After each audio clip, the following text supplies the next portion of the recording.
trust me, New York, there's a lot of opportunities there.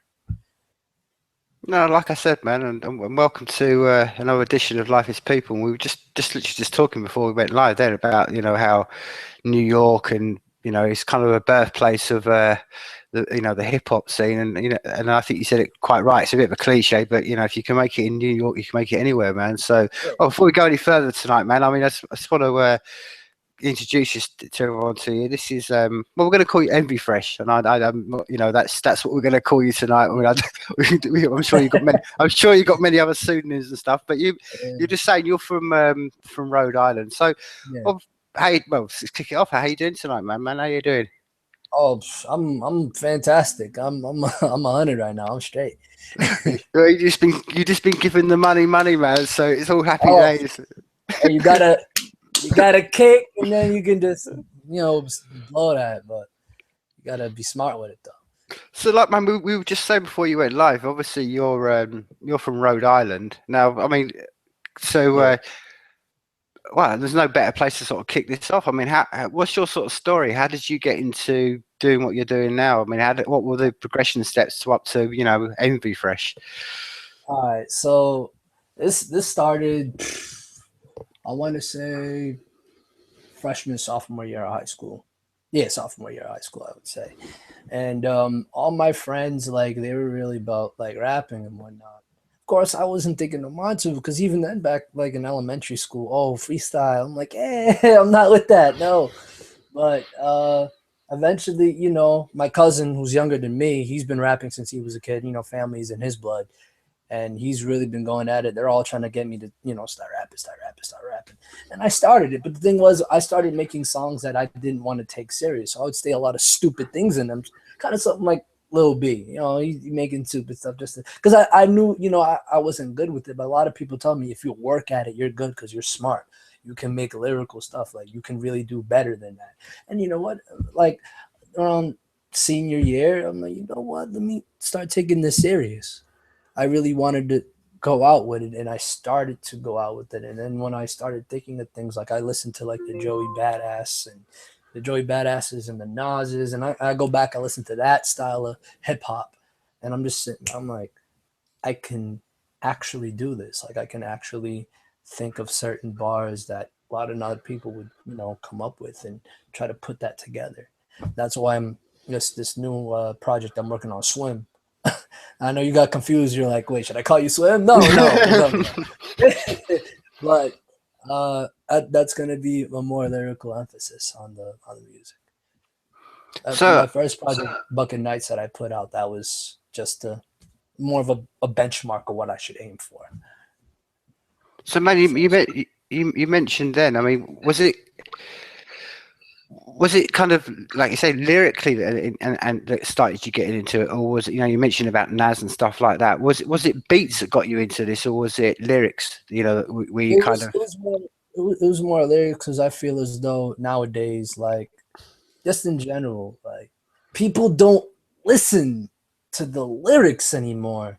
Like, I remember when Joey Badass first like came out in like 2011, like my sophomore junior year, and people loved him. Like, oh, I mess with him. I'm like, all right, people are finally gonna go towards that direction. And around the time he dropped Summer Nights, all of a sudden, you had Chief Keef coming out my sophomore year. You had what, Lil Reese, all them GBE and BDK, all them guys from Chicago. Which, hey, I'll be the first to say I respect the movement, but at the same time, it's so trendy to the point where it's sad. Like, they're gravitating towards that kind of rap, and not only that, like, people in my area, like, they're gravitating towards that style of rap too. When I know damn well you're not out there selling rock, pushing weight as they call it, and shooting all these people. And no, whatever happened to the lyrics? Like, that kind of music, in my opinion, like, I'm not even trying to hate on it or nothing, but 20 years on the line, are you gonna listen to it? yeah, exactly, No, man. you're not gonna listen to it.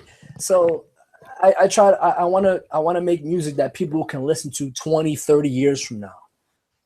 That's what I try to aim to do, and I'm not even trying to, you know, implement the same things, because you really listen to certain people. You got the Migos flow, the fast flow, that hard beat you can bump in the car. It's all cool and all, but Like I said, you're only limiting yourself. Yeah, man, and I If you think try to make timeless music, sorry. no. But I was just, I think I think it's, like I said to you before, I think it's really inspiring that you actually think in that head because I mean, when you're just saying that, I mean, I was just thinking, you know, how many people in these days and still in education particularly are still learning about what the Greeks wrote down, and that's 2,000 years ago. I mean, that's just what people don't forget. I mean, it's really sort of, inspiring that you actually said that because people forget that, that when people look back at us in 2,000 years time or 3,000 years time, if we're all here, if we haven't been destroyed by any, or blown ourselves up or sort of, but they will look back and just as we look back at like Greek poems, they will look back and say, okay, what was the reflection of the culture back then? And it will be the songs, man. And this is what I'm saying. exactly. And it's inspiring to say that you're actually thinking that far ahead. It's almost building a legacy, but you know what I mean? Like Pac died in '96. Biggie died a year later. People still listen to those. People still listen to those albums that they put out. You Hmm. know, Pun. People still listen to Big Pun. He died. Big L. People still listen to Big L. They always look up to those guys. But I'm not disrespecting Chief Keef or any of them. They're not gonna be. I'm not gonna listen to Chief Keef in 15, 20 years. I understand that's the culture right now, but you're only limiting yourself. Most of those guys, they're not getting radio play. They're only they're doing like you know they're only doing shows. Like of course you're gonna have the street people who know about you, but other than that, you're not going to the VMAs. You're not gonna be at the Grammys performing a song. Like you gotta adapt and make that kind of music, and you also have to be what's the word versatile. You have to make a song for the ladies. You have to make a song for the club. You have to make a song for the streets. You have to make the song for just the bangers in the car. Like you have to be versatile with it, and you're only limiting yourself. So my point is, I'm just trying to be more versatile with it than some of these other guys, and I'm trying to be more lyrical with it because I'm trying to have people remember. Like plenty of times, like people come up to me, oh, what does that bar mean? And then when I tell them, you're like, wow, that's sneaky. Like you have to like ask me. I like that person. And you come up to me, you ask me what does my bar mean, and I tell you, you're like, wow, okay, that makes sense. Like it's catchy things you have to catch like when you hear it. You know. Yeah, man, you're just tapping into that then, and I think it sort of taps into a bigger, wider question that you mentioned. Then like you're saying, you have to think about the streets and different sexes and who you're playing this to. And do you ever, at any point in that process, do you ever have self censorship, or is that something you would never even entertain in your mind? Self censorship, you said? Yeah. No, no, no. It's my music. I'm an independent artist, and that's something in general. Like I would hate to be signed to a major. Oh, don't say this, don't say that. It's my words. I choose what I want to be, said in that song. So I tend to not censor myself. Hold on, I can't hear you for whatever reason. Hold on.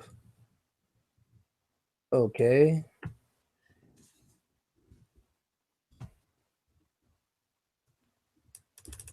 Why is this muted? Hold on. Hold on. Hold on. All right, can you speak now? That's weird. Okay, what's going on here? Hold on. I think we might have to exit and do this again. uh, let me see something.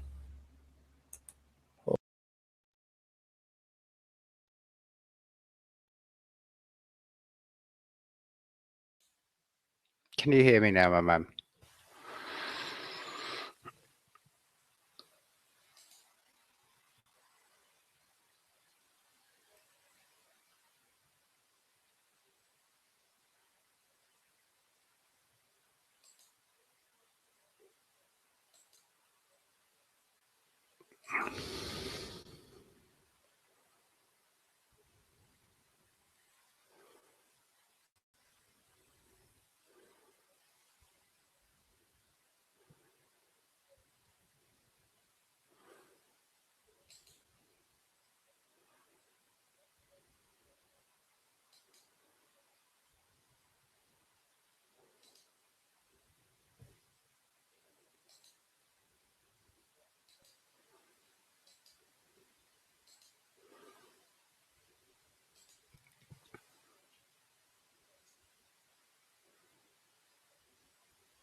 bunch of stars that fathom in the constellations. But my thoughts were leading my coronation. Sure, nigga, God thoughts of being the best. Someone got to do it, fuck the protest. Laziness, my ailment, these raps is my cure.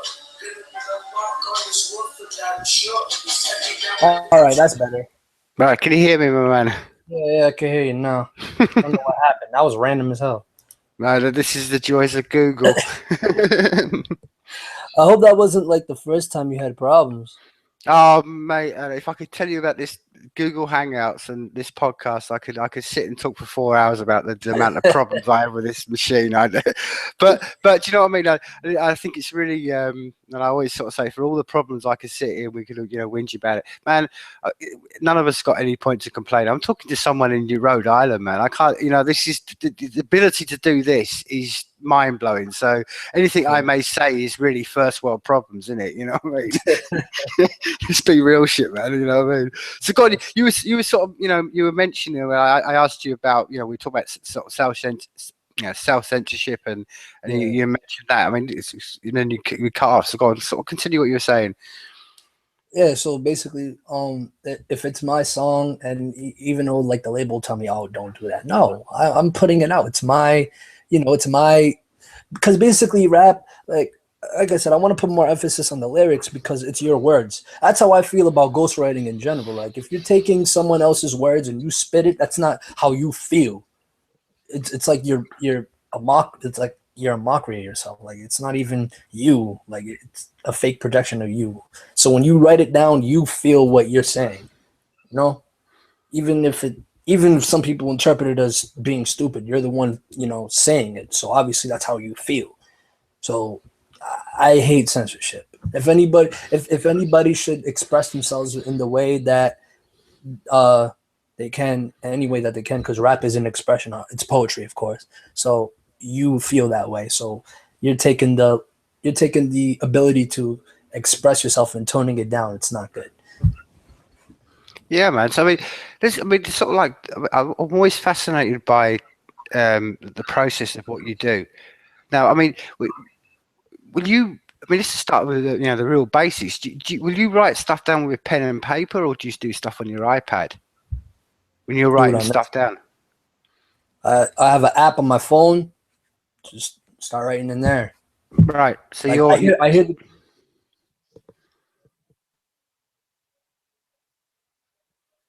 hear and then start writing. It's really right. So on that process, like you said, you'll hear the flow going in your head. So will you literally just record? Like if you hear an inspired moment, will you record it on your phone? As in just spoken word, and then go back and put a beat on it, or do you have a beat and then you start putting words over the beat? Yeah, I have the beat. I download it on the computer. Then I hear the beat, and then when I write it down, I have everything set up. I practice it a couple of times, use the mic, and then I just record it over the beat. And if I have to edit anything, not a double voice or anything, whatever, I just do that.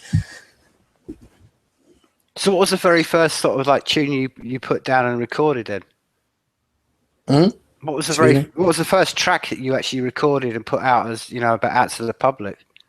Oh, out to the public? Yeah. There's a song I have with my cousin called Bucket Nights. That'd probably be the first song I put out to the public. Yeah. I kind of been slacking because the first song I put out was 2013, I want to say 2013, and Bucket Nights didn't come out till this year. Yeah, this year. So it's been a while. And I mean, like I say, you're going back to the Bucket Nights and stuff like that. What were you trying to get across to the world? What was the message, or not message? That's a really horrible word. But what was it? what were you trying to get across to people in that very first tune? Was there a particular? It was that I'm serious about this. Like I'm 100% with it. Like I'm with this. I'm gonna keep going with this, and I want everybody else from my city, Pawtucket. We call it the Bucket. So everybody in the Bucket to basically know that I'm 100% with this. Like I'm going to do this. Like if you're on the train, support me. If you're not, whatever. I don't care. I'm just gonna go 100% with this. Straight tunnel vision from here on out. That was the point to get the message across. Man, so I mean, again, I mean, for someone, I'll give a sort of quick background. I mean, I went over to, and I've actually been to Rhode Island, but I was a, you know, in my teens, and I spent the summer over there. So it's changed a lot from when I was over there in the 80s, man. I mean, man, I remember New York in old school days when there was no CCTV camera. People were drinking and smoking and everything. It was old school New York, man. I mean, I know it's changed a lot now since then. But like I say, I mean, you're from sort of like the Rhode Island experience.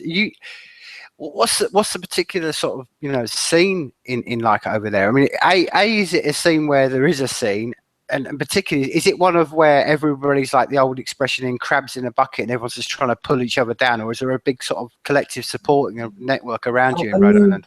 I mean, there's people who support. There's certain people who support. Of course, there's going to be people who hate. No matter what. Oh, they won't give you to listen. You send them the link in the Facebook. Oh no, I'm good. Like, I've had that a couple of times, but people, you know, they sleep on you, and you know, it's fine. That just gives me motivation to go even harder. But there's a couple of groups out here. Everyone messes with everybody. You know, you got LP, you have the Saints, you got EDB. You know, there's groups out here. They're all trying to support each other, do tracks with each other, which is what I think we should do. Personally, is if we all like. Not necessarily make a mega group, you know what I'm saying? But like, we're all close knit together. We all do features with everybody. Every time there's a music video out, you know what I'm saying? You go there, you do some cameos, just little things. Everybody has like the same producers they go to, you know, just everybody come up together. Because eventually someone is going to get put on. And then when that person gets put on, then everybody else gets put on. We all got to be close with it because we're from the smallest state in a big country, and we're even smaller than the smallest state. So imagine how small we are on the map of not even just the world, just in general. You know, so if we can get our sound across, that'd be perfect. That's what I want. I want to put this city on the map. There's only one rapper that a lot of people, well, not even a lot of people, most people who pay attention to indie music know who it is. The name is Young Jinsu or Jinsu. I don't know if you ever heard of him before, but he was very close to getting signed to Young Money, but he declined it. But he's still there. He's almost there. And of course, you got Euro from Providence, but basically, not a lot of people from Rhode Island in general has even made it out of the proverbial bucket, as we call it. So I just want everybody to come together and eat and basically move out. But I'm also in a bunch of other movements as well. Well, man, what you just spoken about then is the very essence of hip hop, isn't it? You know what I mean? It's all building each other up, the network. And like I said, man, I just even from a very distant point of view, I felt all that died maybe in the 90s when everyone just went, as you were saying earlier on, everything just went bling bling, shiny gun, all that kind of crap. And even at the time, man, there were rappers at the time. I remember Paris singing about it. The Wu-Tang was singing about it even, you know, about, you know, fake asses, man. And the world became, you know what I mean? And it was like the essence of what you just said is the very essence of hip hop. It's about banding up and you know, this is what I said to you before the podcast, man. I mean, the whole of where we are now and how much hip hop has shaped the world, and it has. It's affected every corner. And I've been around the world. And, you know, that all started in one little barrier in New York, man. So that's the point. You can just by doing this step by steps, you know, and seeing the progression, man. There's no reason if you don't have the confidence, you can't just change everything. And like you say, all it takes is just one of the network to go online, and everybody, and it supports everybody else. That's what I want personally, and it's not even just that. Like I'm in a group called RMF, Respect My Fresh, and we're trying to do the same thing too. Band up together, have a whole mob of people, and then come up like that. But it's more of a group rather than just at least a connection. That's what we should have personally, just a connection between everybody, and just put out something. Like I would love for all these groups that we have, these little groups to come together, put out a big project, and then everybody just push it. If everybody pushes that project, like we can really like start a movement. Like, it's just the little things. Like, people just have to be all on it. Like, we all got to be close, and we all just got to move forward. Like, if we do that, no one's stopping us. And that's the mentality we have to have. Everybody has to eat if we want to put this city on the map. Because that's what everyone else is trying to do. We're trying to put this city on the map, but we got to take the steps forth in order to do that. Yeah, man, and I think this is the synergy that's going on in the world at the moment, and I'm coming a bit further down this journey. So I remember that, like I said to you, I was into hip hop since the 90s and stuff like that. And when I first saw the internet, because that's what I'm saying, I sound like a right old fucking git here, but I remember the internet. I remember it coming around, and I'm thinking, this could be it. If we synergize hip hop with connecting people on a peer-to-peer level, man, we can change the world. And then the internet over time got corrupted, and but I've seen in 20 years, man, I've seen the whole of the record industry just completely collapse. And I've always said a lot of this seed came from the hip hop thing, which was this idea of sharing tapes. Then it became sharing CDs, and it was all about this building it up. No, man, I don't want to get sort of too balls deep on it, but man, what I love always find inspiring about, particularly, this is what I'm saying, hip hop music. I found it the same with kind of sort of like the thrash scene and all that metal scene that came through in America. It was always from the bottom up, and it was always kind of like the people at the bottom saying, well, the record companies are never going to like us, man. The world you live in hasn't changed. I mean, man, back in the 80s and 90s, man, everyone was supporting, MC Hammer and Vanilla Ice, and there was Paris, Nas, all this stuff going on, and nobody knew about it. The record companies didn't want to know, and it's always been the same sort of struggle. And I think where we are now, and I think maybe some people are waking up more and more, realizing that whereas hip hop back then changed the world just by, like I say, sharing tapes, right now with what's coming and the general decentralization or the connecting of people peer to peer without any control, if you can mix this up with music, it's gonna change the world, man, because it's we're not gonna have any ability to where someone like yourself is thinking, oh, okay, well, how can I change Rhode Island? You're gonna have the ability where everybody in the world can listen to you. Because right now,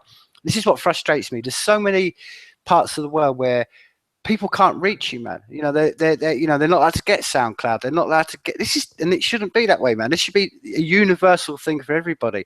But that's what I'm saying. It's a really optimistic time, I think, because I think more and more people, especially, and that's why a lot of people have been on this show, have been completely hip hoppers who understood all this. They understand what it's like to be ripped off for a start, and they understand this whole thing about connecting, and that together we're gonna, that's how we do it. It's the old Wu-Tang one, man. It's the B Army. That's how we win. We swarm things. We connect and we swarm. Well, here's the thing. And this is going back, like, even in the 90s, like a lot of the big like legends like Snoop and Nas and all them guys, they got put on rather early. Doggy Style, Snoop was 19. Like Nas, he made Illmatic at 18. Like a lot of these people got put on early, but now the internet is such a huge platform to what you said with SoundCloud and whatnot. People listen to more indie music now than ever before, and that's where that platform is. People just have to be with the wave. People have to support you no matter what. And, I think, you put it out long enough, you get the good feedback back, you do that. The next thing you know, you're going to start doing shows, and the rest is history. So, I just want everybody that I know personally, my group, RMF, and then even just like the bucket where I'm from to eat, just in general, like everybody just eat. Because I feel that's it. No, I was going to say, man, in your sort of like area in Rhode Island and amongst the sort of circles you and me, is the music that you're listening to, is it very kind of parochial, as in they listen to New York and America, or do you actually, the people in your circle yourself or generally, are you aware of what's going on over here with the hip hop scene over here and the bands that I don't know what's going on where you are at, but over here people I'm sick of it, to be honest, because I don't even listen to like that. I don't listen to a lot of like quote unquote drill music. Well, people consider it trap, but it's technically drill music. I don't listen to a lot of drill music, but a lot of people do bump drill music over here, especially when they pass by in their cars. But I don't know. I've just gotten so like used to it. It's just like it doesn't even bother me anymore. I remember before I used to get really mad because I'm like, this is the stuff I don't even listen to. You know, like I turn on my phone. I'm like, let me just listen to some Logic or something. I'll just listen to that instead. But you know, people still tend to listen to that. But I just feel as though like lyrical rap and all that other, it takes a backseat. Takes a backseat to like stuff like that. That's just a personal peeve I have in mind. But when it comes to UK, I don't even know what you guys are dealing with over there. But Well, man, I think the different, and I think what's really the difference between maybe what was going on over here, you know, now compared to maybe even to 10 years ago, and it's only sort of I've seen this big, and I think there's another. It's the same thing. There's a synergy. There's a huge amount of rap scene going on like here. It's just way under the radar at the moment. It's just all gonna kind of come through. But the difference now is you've got, whereas 5 to 10 years ago you had English hip hop guys all trying to be basically like they were living in New York. Do you know what I mean? They were trying to look like they were living in New York. Even then when they were rapping it, they had this American slang crap going on. But now, man, there's a lot of proper English guys who are coming up and giving, and they've taken the music, put it into an English form, and showing their experiences. And their experience isn't. This is what I'm saying. There's no point a guy who's living in even one of the bigger cities over here, it ain't Compton. It ain't, it's different, man. We don't have guns. It's the old, the most dangerous thing you're going to find over here is an angry squirrel or something. We live in a different world, man. Do you know what I mean? And to hear, it's what used to make me laugh, man. Did you hear these guys from over here giving it all like, yo, yo, yo? And it's like, you haven't got a clue. Stop trying to simulate into an experience you're not, man. Because I think it's really, I'm not being fun, but if I did that as a white guy, I'll be deemed racist. They've got no idea of the experience that someone like yourself has gone through, man. And how could they? No. See, here's the thing. You're up, like when you're up, like you're like mainstream artist. You talk about stuff like that, people will test you. People will test you. Like they'll go up. You hear the stories. This guy, Tyga, not too long, a couple years back, I think, if I'm not mistaken, got robbed. I mean, he don't usually talk about shooting guns or nothing, but you be getting robbed. 2 Chainz, another rapper, he got robbed at gunpoint. Of course, you can't do nothing about it. You're at gunpoint. You ain't got nothing on you. What are you gonna do? But it's just the simple principle. People will test you. Like those drill guys, I can attest. Like, all right, some of them about it. But like you come here and I know the most you've done is probably sold a couple dime bags to your homeboys. You're not pushing weight. You're not selling coke. You're not doing none of that. Like you're not really, with that movement. So why talk about it in your rap? Because eventually someone's going to test you and you're going to be like, well, damn, there goes the gimmick. And of course, I understand that there's a certain amount of personality you have to have with your rap. And of course, the way you carry yourself in general, that's how it is because you're a brand. That's the thing people forget. Like all these guys who just want to rap, all right, well, I can just spit bars and just live off of that. No, you have to. You're a brand. You have to copyright your stuff. You have to do a bunch of things. It's a process. It's a hell of a process. That's why people say it's a gamble. You're chucking up a whole lot of money. Not only you're paying for studio time, your engineers and all that, but like I said, you're paying for just everything. Especially when you're independent. You're getting all that money back from tours and whatnot, but you're mostly putting out the money out for the tours and the promo and all that. Like it's a lot of work, but it can be done. Yeah, man, this is exactly the synergy I was talking about because you know what I mean. And I don't want to sort of like anything. I don't want to overblow my powder cake in this sense. But what we're building with N99, that's what you just said. Then is exactly my drive. We should be living in a world right now where, as I said to you earlier on, you create a track, you put it out. You should have direct access to the resources on the payment coming back to you. I mean, put it this way, man. If I wanted to, I like your music. This is my way I kind of look at it. I like your music. So what option do I got? I go to SoundCloud. Okay, maybe if you put it up on Bandcamp or whatever, I could pay it, but still someone's going to take a cut. So if I have a $20 bill in my pocket and I went, that's what I want to do. I want to give it to yourself to make you. Give you the chance to go and make more of what I like. Well, by the time you're going to get it. Middlemen are going to get it. So the only way I've really got giving you that $20 note, knowing you're going to get the full amount, is me to come over to New York, stick it in your pocket, and say, "There you go, my band, make a tune." You know what I mean? And that's what's been the drive for me. And it's been a nonsense to me for 20 years. That's why some people go indie. That's why some people go indie, because they don't want the majors in your pocket. They don't want that. Some people just stay indie, which I understand. That's straight and all, but hey, personally, if you ask me, I want to be at the VMAs. I want to go to every award show. I want to do all of that. So, hey, if I got to sign a major, so be it. But there's only a few amount of people that do that. Like, not a lot of people know Macklemore is strictly indie. He's strictly indie. People don't know that. But he took a lot of cake. 2014, if I'm not mistaken, that was the year he blew up. So, well, man, I don't know how you feel about it, but I just think as I mentioned it earlier on. I mean, I've seen in the last 20 years, I've seen the record industry not being able to deal with technology, and they didn't see it coming. They didn't see the internet coming. They didn't see downloads coming. They didn't see anything. And I think basically, I think we're 10 years away, if that were, but the whole concept of record companies will be a dead thing, because I think the idea of, you know, some guy sitting on, you know, a Caribbean island raking off everybody else while all the artists are going out and touring and make it, you know, man.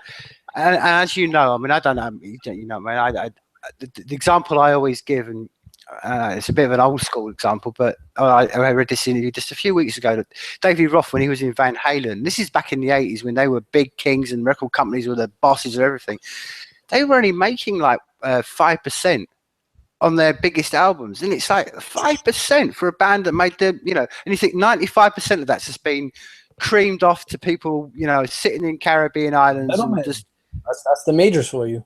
Yep. And, you know, you just, that's the trade-off for fame. You really get robbed. Like, that's why some people say, I just want to be rich, screw the fame, which I understand completely. You want the green in your pocket rather than people picking your pockets, but it's how it is. And it's not only that, because even, you know, when you first start out, a lot of the shit you do, you're not getting paid for. You come up off of mixtapes. And even then, nowadays, like what you said with the internet, people are going to pirate your shit, even if you're up, no matter what. They're going to go to those download sites. They're going to get your shit for free. They'll do it the bullshit way. They'll copy a link from YouTube, put it in the MP3 converter. They'll download it right to their phone. They don't care. You know? Although I will miss the days of, because I think that's an experience, though. Like, you get a disc, you buy it in your hand. You're like, I got this great-ass album when it came out. But now people, they just put it on Apple Music or whatever, Spotify. They listen to it, or they put it up on the internet or iTunes. They download it digitally. Like, it's different. You still hear the songs, but I would have loved as a kid to download Thriller. I'm not download Thriller. Get it in the disc. You know, have it mounted. I have Thriller on my wall as the vinyl. You know, some albums still come out on vinyl. Yeah, I go to Newberry Comics all the time. I see them. I would love to have a vinyl player. But oh man, the whole the vinyl thing is having a second life over here, man. I know a few bands, and you know, like I say, hip hop bands, and they're putting their first EPs out on vinyl, because it's like you said, it's the idea of collecting something, and people are going, oh, that's an old school art, and I'd rather have something to look at, which is what I used to love. I used to love getting something and having a look at it and opening up the album covers, and it was brilliant. And then, you know, I think it's a really way forward, but again, it's all about costs. And at the moment, it's all wrong. The whole way, the mentality of life is wrong at the moment. Do you know what I mean? It should always be about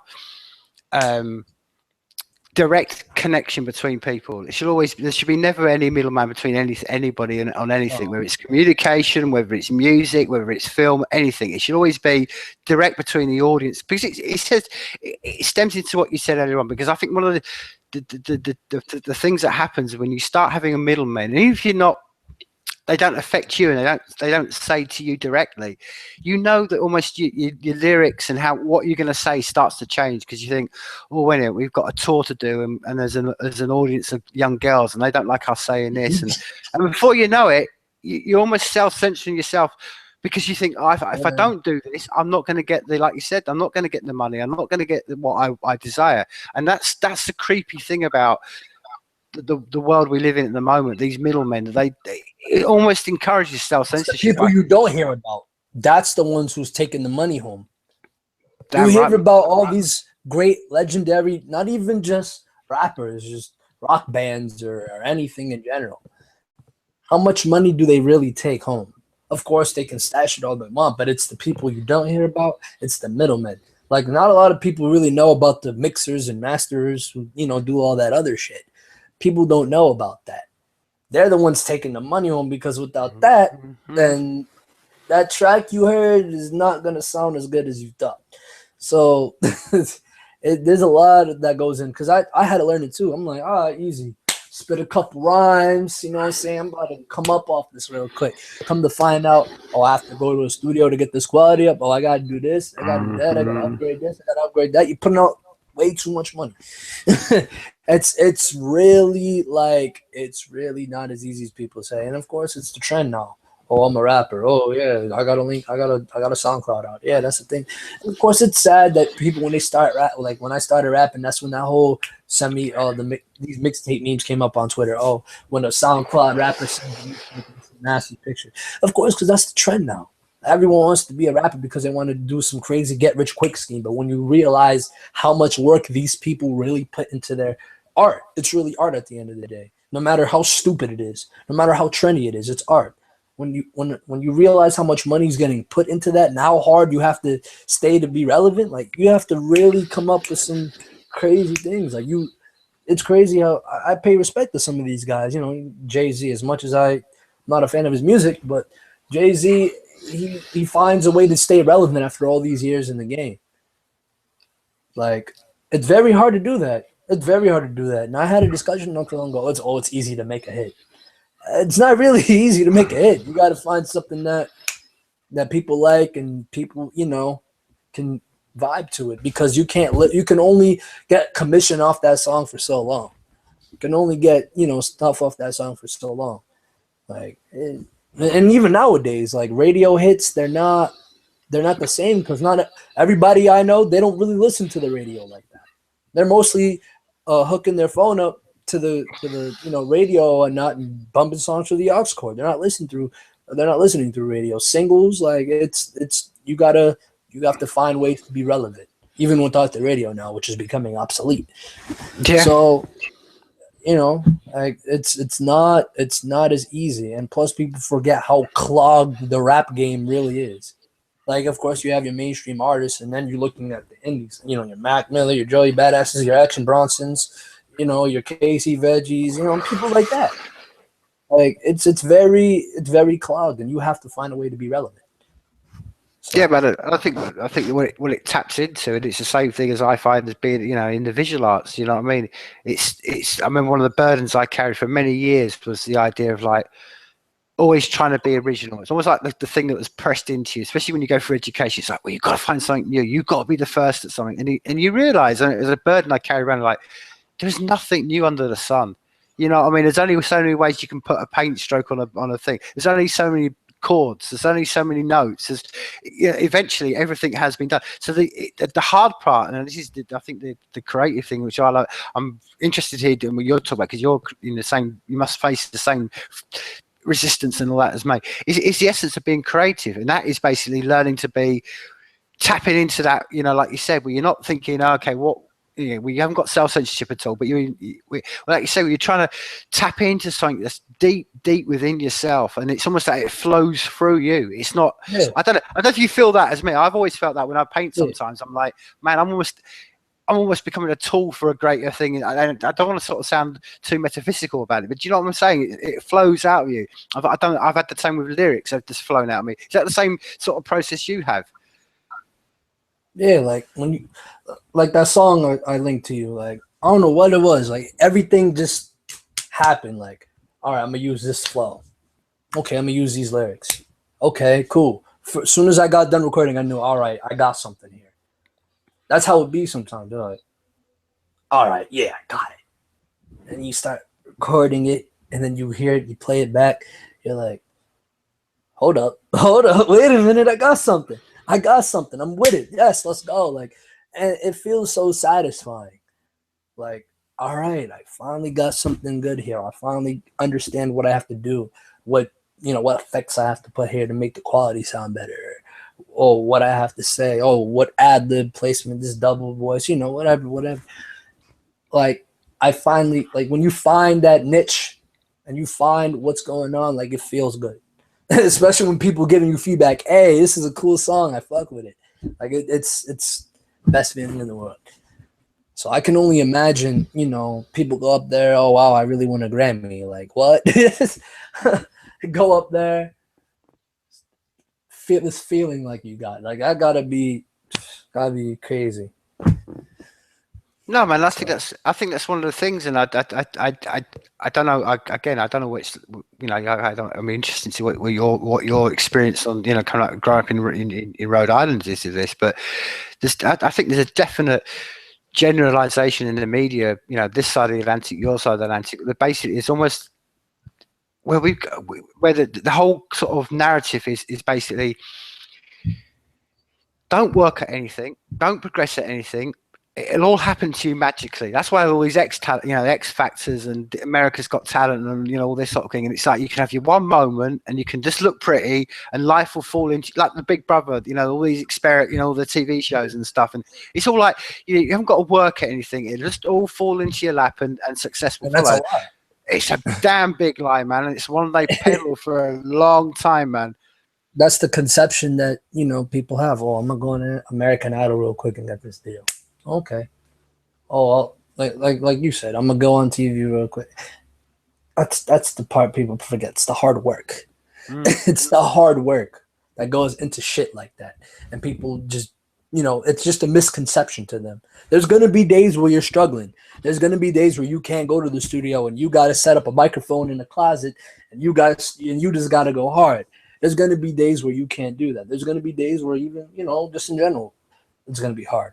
But the fact that you can persevere and you can go through that and just move forward, and that's just going to make it even better in the end when you finally get that deal or you finally get that first show and you just kill it.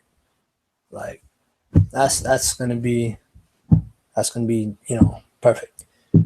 Yeah, man. I mean, there's a well-known sort of generalization, isn't it? It takes like 15,000 hours of work to perfect any skill, which is a long time, man. Do you know what I mean? And that's the daunting part, because people think, to get good at anything, you've got to put a lot of work in. And then they think, but I won't get anything good to the end of it. But I'm sure you're the same, man, because you're, how far down that journey you are, down to 15,000 hours, Lord. But do you know what the great thing is once you start on that journey and you put everything you can into it, and you have a positive mindset, and that's why I use the hashtag slay positive. It's that slay with positivity, man. If you don't believe in yourself, who else is going to believe in you? That's the way it's always exactly been. Do you know what I mean? But the thing is, when you do that, if you have that mindset and you go into that along that journey till you get to the 15,000 hours where you've learned and you've kind of perfected your art, you'll look back and you'll go, wow, I've created some really good stuff along the way. And if you have that mindset and you put the two together, that's where great things happen, because you're not, like it says, you're not stressing out and thinking, which is a mentality a lot of people are like, I've got to write the one hit song and it's got to be now. No, you'll never know. You gotta work towards it. You can't just get good overnight. Like even when I started, my flow was terrible. I wrote two, and I can still say my flow needs to get better, but it's the process of, I'd rather say it's the process of finally getting there. I'd rather get there than just be nice automatically. Because I feel as though when you finally get there, it feels so much better than, oh, okay, cool. I'm nice. I'm nice. Just when you get there, oh, let's go. Like I know what to do now. It's trial and error. That's really what it is. It's mostly trial and error. It's trial and error, man, and it's the point I was trying to make. Is it's trial and error, but along the way, it's that you'll put a track out. And I'm the same. I mean, I'm sure you're the same as me. People always say to me, "Oh, which is your favorite drawing? Which is your favorite painting?" I'm like, the last one I did. That's always my answer, because to me, the last thing I did is the best thing I did. But what I'm trying to say is, it's amazing when you go along the way that even things that you'll look back personally and go, "Oh, I don't like that." Other people will love, and that's what it's all about doing. It's about to me, it's like whenever I create, I think this is the essence of creativity that's been lost in our society. It's about putting your best as you best to do your ability, write down on the paper there and then, or write down on a track right there and then, and just leave that indelible mark of like, I did the best I could at that moment. And you'll be amazed at times that, things you think are really great, and you think, well, I don't understand why more people don't like that stuff. But there'll be other tracks you'll be like, oh, I didn't like that, but everybody loves that. But if you've just done the same mentality, you put your best into it, and you've gone in there with your chest out and gone, well, this is it, then you can't go wrong, because it's whether it takes you 1 year, 2 years, 10 years, you'll eventually you will turn that wheel, and then.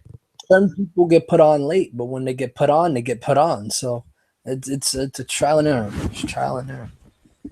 Yeah, man. I mean, that's one of the things. I mean, obviously, you've been tapping on about what you're saying. You're not just one of these. You're trying to sort of seem, dig deep on life and stuff like that. So, I mean, what you sort of tapped upon a few of the issues and the around where you are as a person and the whole industry and the rap in the moment. What would you change if you could change? I mean, if I could say to you, right, there you go, my man, and I'm going to put you in charge of the whole world for a year. What would you implement, man? I mean, what would be your with this whole rap? Like, I would just try to like clean it up, like make more emphasis for the lyrics and just more diversity. Like every fucking person.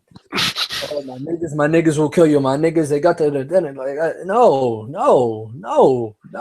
Don't rap like that. I feel so bad for the Migos. They're getting their shit bitten. Like, I feel so bad for them. And just don't do that. Like, if just rap what you're about, because people will test you. They will test you. And when you're not ready for that, then you're gonna look bad. Look at 40 Glock. Look what happened to the game. Look what happened to 40 Glock in the game. The game ran up on him, beat his ass. He's an OG. He's this. He's that. No, if you're not about it, don't talk. Don't be about it.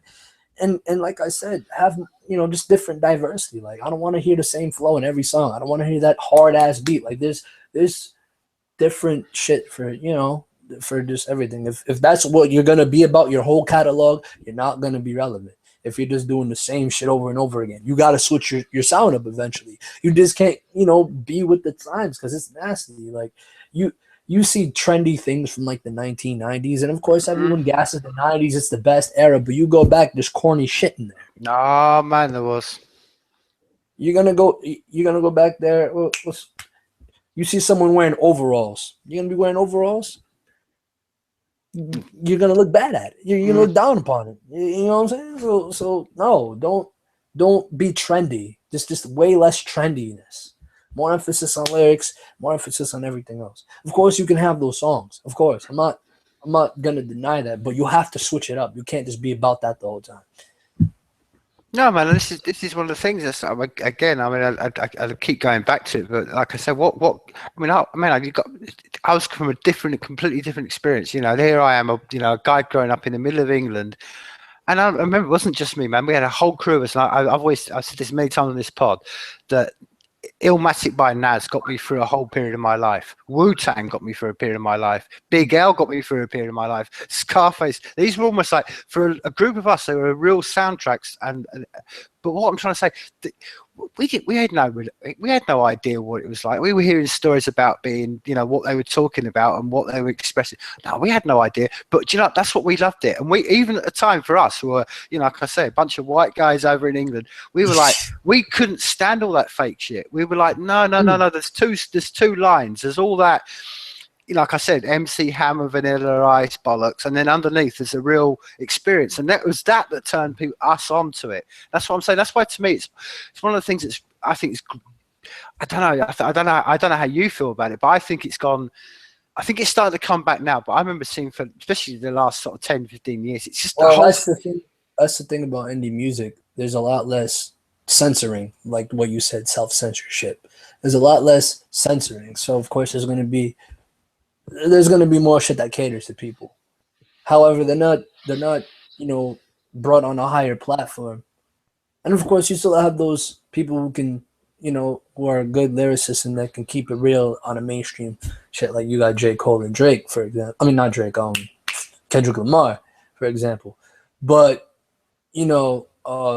other than that, like I just feel as though everything's just saturated. Like when it comes to that, and of course, you know, I'll be the first to admit lyrical rap does get boring after a while. You're not gonna hear you're not gonna hear let me think of it, represent. You're not gonna hear represent at a party, you know. But I understand there's different genres for different things. Like I said, just be more diverse. You don't have to stick in one genre and just do that, because I feel as though certain genres tend to get overlooked, and lyrical rap is definitely something that gets overlooked. And you can be lyrical. Now you could be lyrical and still have a banger. You can still do that. And that's a lost art. That is a lost art. You can still be lyrical and have a banger. And that's definitely a lost art. It's just certain things you just gotta blend. So that's how I feel. I would also make a larger platform. Certain artists do deserve a larger platform. And I think it ties into what we're saying earlier. It's that whole idea about being real. And that's what's missing, I think, from a lot of music now. They're not real. They're not expressing what, It's mostly characters. And I understand that, like I said before earlier in this podcast, personality does go a long way. That's why I love Snoop. Like, I'm not disrespecting the guy, but when you really break down what he's not saying a goddamn thing. However, it's the flow that helps. He has one of the best flows of all time, and he has one of the best personalities of all time. He's so marketable. So, as like I said, it goes a long way, and I understand that. But if you break down what the hell these niggas is saying, it's not saying nothing. So no, man, this is the point it's the point I'm making. If you were to stick on like MTV or whatever in the mainstream and stuff, I mean, I don't think I'm not saying that every rapper or anybody should be talking about it, but to me, it's kind of like, great, if I stick on the media and I'm seeing, like I say, it's usually some half-naked girl there sitting there juggling whatever, and it's kind of like, well, wait a minute, you're doing this in a country that's now, and I this is what really kind of frustrates me. Not that I think everybody should be saying it, but it's the dichotomy between, you live in a country now, man. This is a stat for you, and I'm sure you're aware of it, but there's more black guys now in prison than there was slaves. In the total of slaves that America ever had, in total, there's more American black guys now in prison. And where's people talking that shit, man? No, let's put a girl up there in half dressed and naked, and send that bullshit distractions out for the masses, and man. See, it's funny you mentioned that, because I was gonna say another thing, but I'll go back on that topic that you said before. It's sad that people have that platform and don't tend to talk about it. That's why I commend Kendrick Lamar when he made To Pimp a Butterfly, and he was talking about, police brutality and a bunch of the other stuff. He had that platform. Other rappers, they're not going to pay no mind to it. I remember specifically Young Thug he was asked about Trayvon Martin and Eric Garner and all that. He's like, oh, that's not my business. I'm like, what? Time out. You're an African-American. You have a platform in which you can speak on about police brutality, and you're just going to waste it. Like, it's stupid. However, like you said, oh, you turn on MTV, there's there's a bitch in a bikini dancing, shaking her ass. A lot of these music videos nowadays, they're the same shit. Mm-hmm. If you go, oh, I'm in the club, I'm throwing stacks up, bitches twerking all in my face, whatever. You go, look up them drill music songs. They're in the street, they're rapping, they got their guns out, this, that, and the other. They're sipping on something, they're off the shits on weed, whatever, lean, whatever. Make them timeless. You go back to those 90s music videos with those special cameos, like the One More Chance music video with Biggie, all those cameos in it. Like, it's just something like that. You have something to look back to. You can go back. People can still, watch your music video. People still talk about the California Love music video. That's why Kanye West is getting the Video Vanguard Award at VMAs. He has all those music videos that people go back to. And I know this is a completely different genre, but look at somebody like Michael Jackson, who has the best music video catalog ever, in my opinion. They were all short movies. Like, if you have a chance to do a music video, this is just an independent artist talking. Don't waste it. Don't make it generic. Do something about it. Like, there's a band I listen to out there, the Gorillaz. I know you've heard of them. They're from the UK, right? Yeah, the Gorillaz. They have animated music videos. A lot of their stuff tells stories. It's something like that. Like, make it worthwhile. Oh, okay. listen, you see the music video, it tells a story. That's what you have to do. You can't just be in the club. And of course, certain videos you can do that because it's a party song, whatever. But if every video is gonna be, all right, I'm a finesse and I'm gonna show off this big car that I probably rented for the video, don't even own.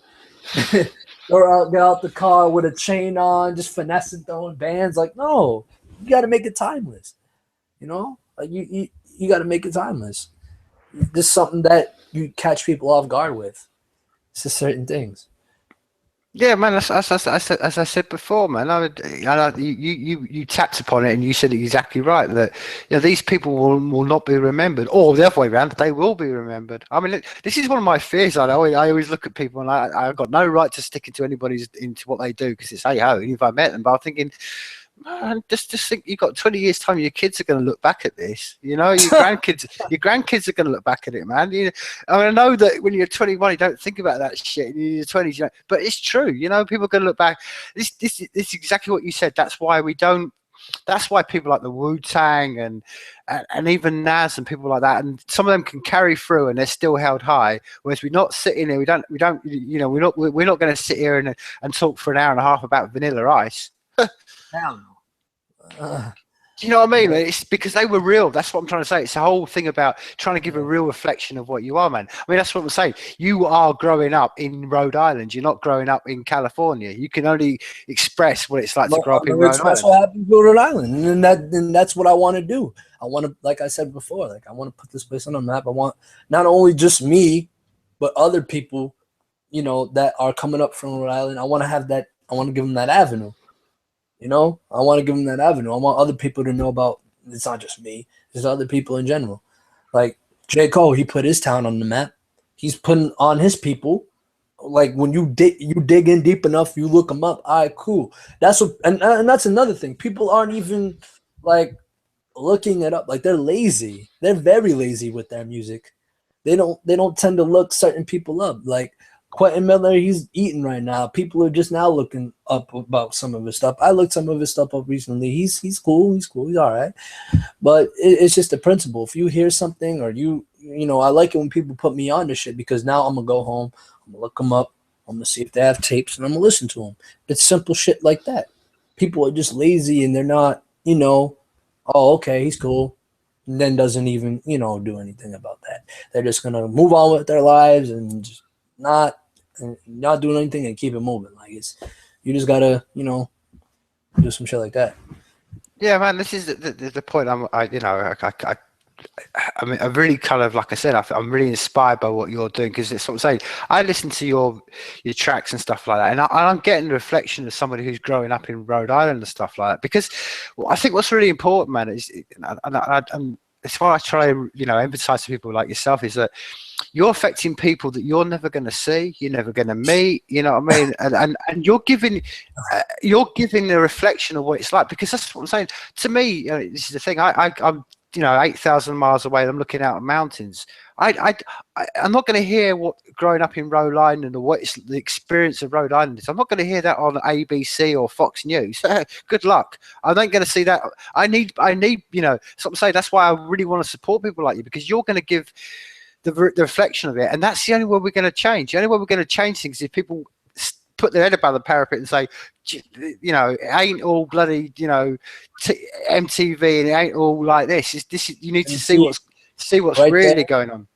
Right there. That's what makes me happy. When I know that people are listening that I don't even know, and I do not know, and they're listening to my music and they're saying, wow, this sticks with me.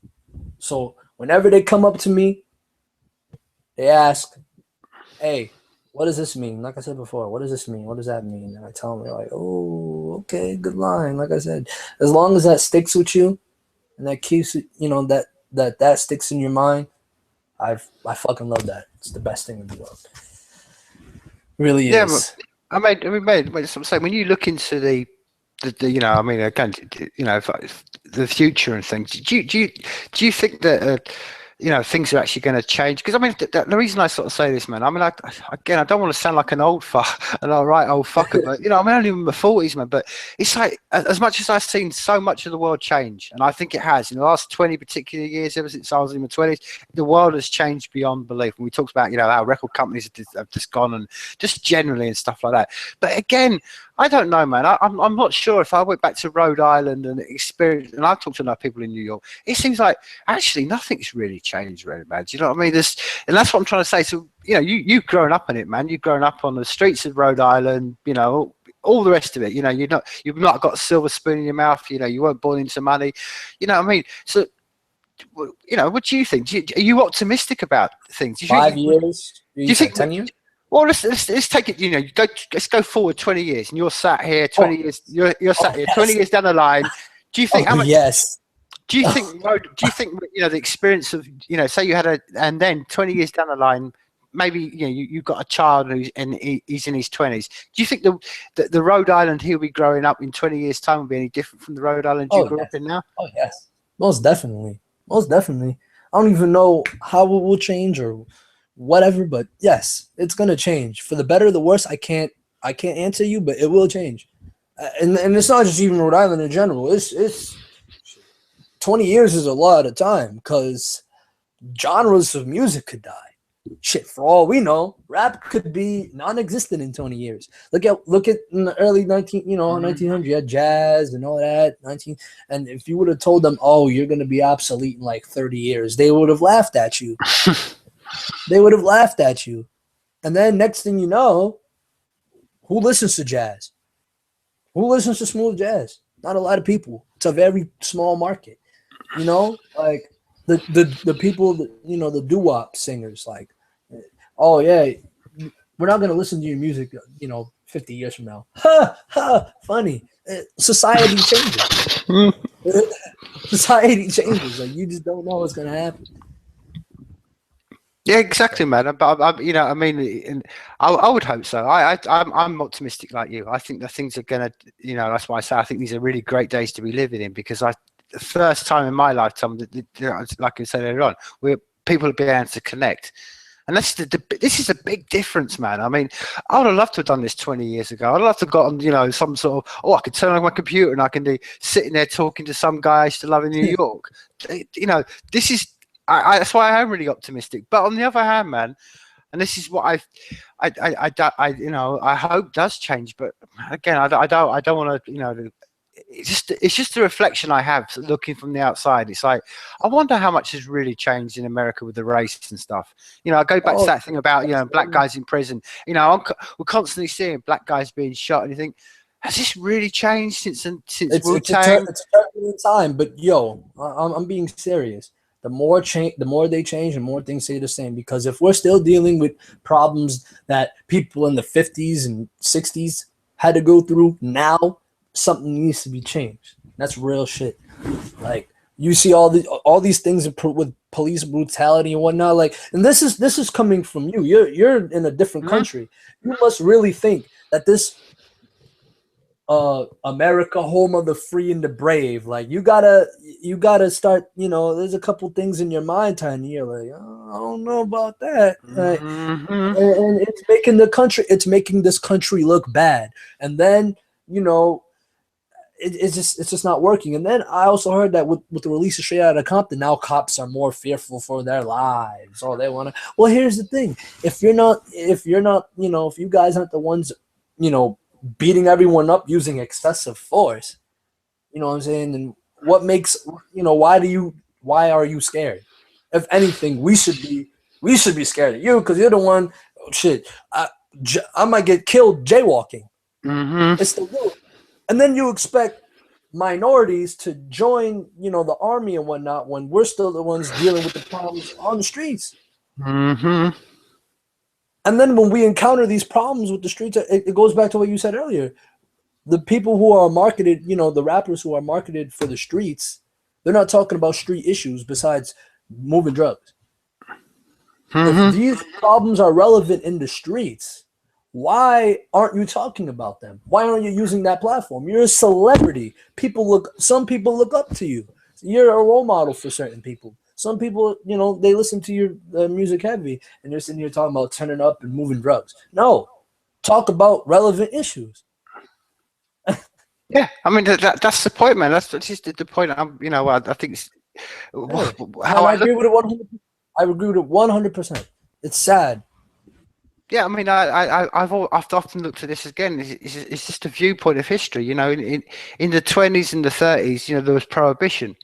And there was so much crap that went around that. And then now we look back and think, oh God, there was a time in America when you couldn't drink alcohol. There's going to come a Yeah. time. There's going to come a time when all the prohibitions we got on drugs right now, it's all going to disappear. We are starting to see that in America as well.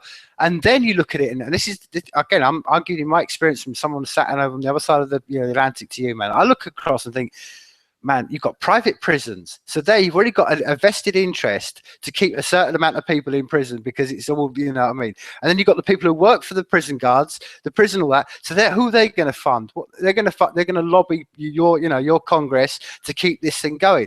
And it's like a momentous ball. And all the time you've got all these people, and again, and especially with the three strikes in your out crowd, and you think, how many guys are in prison, man, for selling a plant? You know, and Stupid shit. Stupid shit. do you know what I mean? And that's what I'm talking about, man. That hasn't changed in 20 years. You know what I mean? The prison population's still been full of the same people as it was 20 years ago. And I'm not being funny, man, but I don't know, and I don't know deeply into stats, but it seems a bit. And I don't want to be negative about it, but it seems racist, man. They seem like they're, you know, do you know what I mean? It's like you're born in a certain place. You've got no other choice other than to sell products on the street that they deem illegal. Then they put you in jail and feed off the back of that. And it's kind of like they're not doing this to preppy kids. Where are all the bankers that are doing cocaine? Are they in jail? Yeah. And see, here's something that I'm going to say that a lot of people might not agree with, but racism is as active as it was back in the day. And for everyone who doesn't agree, they're getting smarter with it. Mm-hmm. They're getting smarter with it. The whole politically correct nonsense. You think when you leave the store or whatever, they're not hating on you. They're just more upfront with it with other things. They're more upfront with it with Muslims because of the whole terrorist acts and this, that, and the other. But they still find a way to do it. Like, I don't know if you heard recently what happened with Donald Trump. Go back to Mexico. If that was a black man, go back to Africa. Oh, he wouldn't have heard the end of it. He wouldn't have heard the end of it. Racism still exists, and it's more prevalent now than it was back then. They're just way more sneakier with it. That's how it goes. That's how it goes.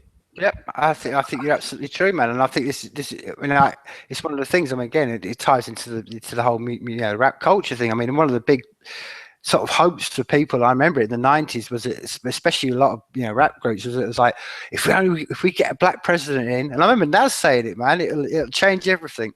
And people have, maybe this is a wake up moment, going, it doesn't matter what color your skin is, man. It doesn't matter who you put there. You could put Nas himself up there. The whole role of it is never going to, it doesn't matter who you put there. It doesn't.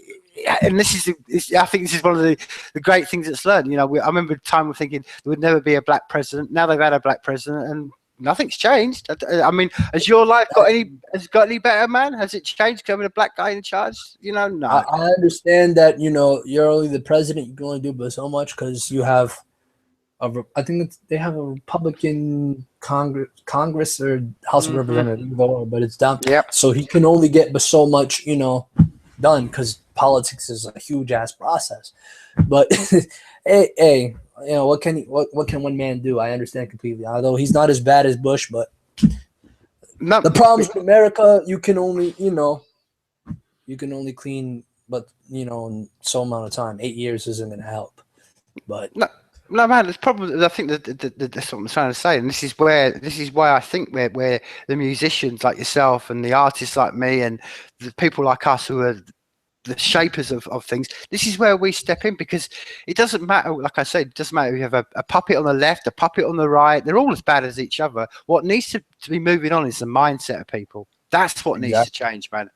And that has what has given me positivity, man, because I have seen generally and I can't speak for what it's like over there, but I mean, over here, man, the whole racism thing has changed completely. I know, man, there's still people are racist, but man, I grew up in a world where it was black, comedians were coming out and blacking themselves up and giving it all that. No, that's changed, but that's been through connection and it's mindset, man. And that's where the mindset, see, I think what I changed a lot of the racism thing was all these white guys like myself, man, being 16 at school thinking, oh, that's shit music, but man, I love that crap.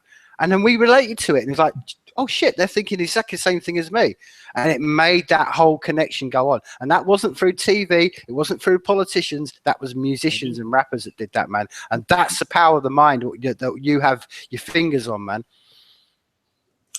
I feel as though even now we gotta have we have a platform. We live it every day in the street. We got to move forward with it, and we got to say what's going on, because I feel as though without musicians or even rap or poets, whatever, artists in general, they're the ones expressing the culture. Yes. They're the ones expressing the culture. And without any of us to express the culture, we can't catch the public's attention. And once the public catches the attention, then everybody else starts looking, and then they're like, oh, okay, now we know what's going on. We're the ones telling the stories of what's going on.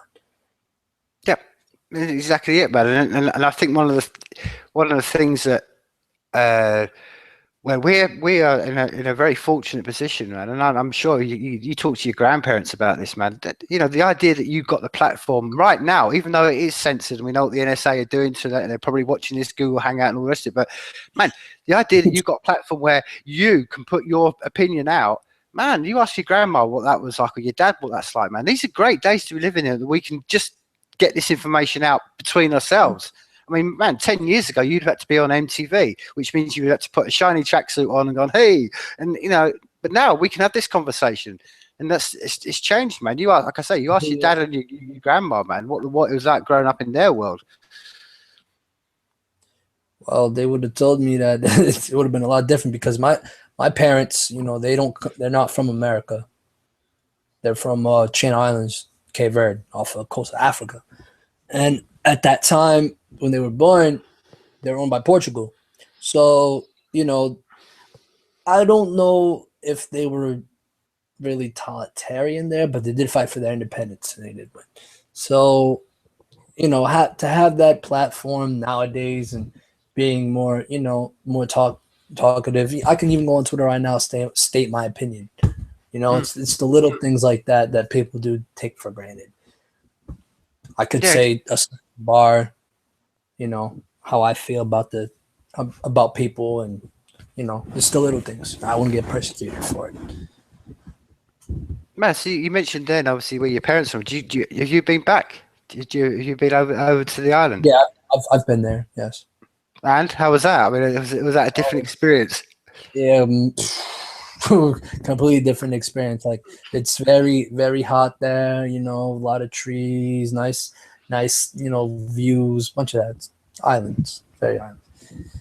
So it's nice. Yeah, but I can have a bit of experience, because I like I said, I lived in South America and like Venezuela for a few years and stuff. So I know all that, man. It's what I'm saying. It's one of those things that people haven't done it, they don't realize how oppressive the heat can be.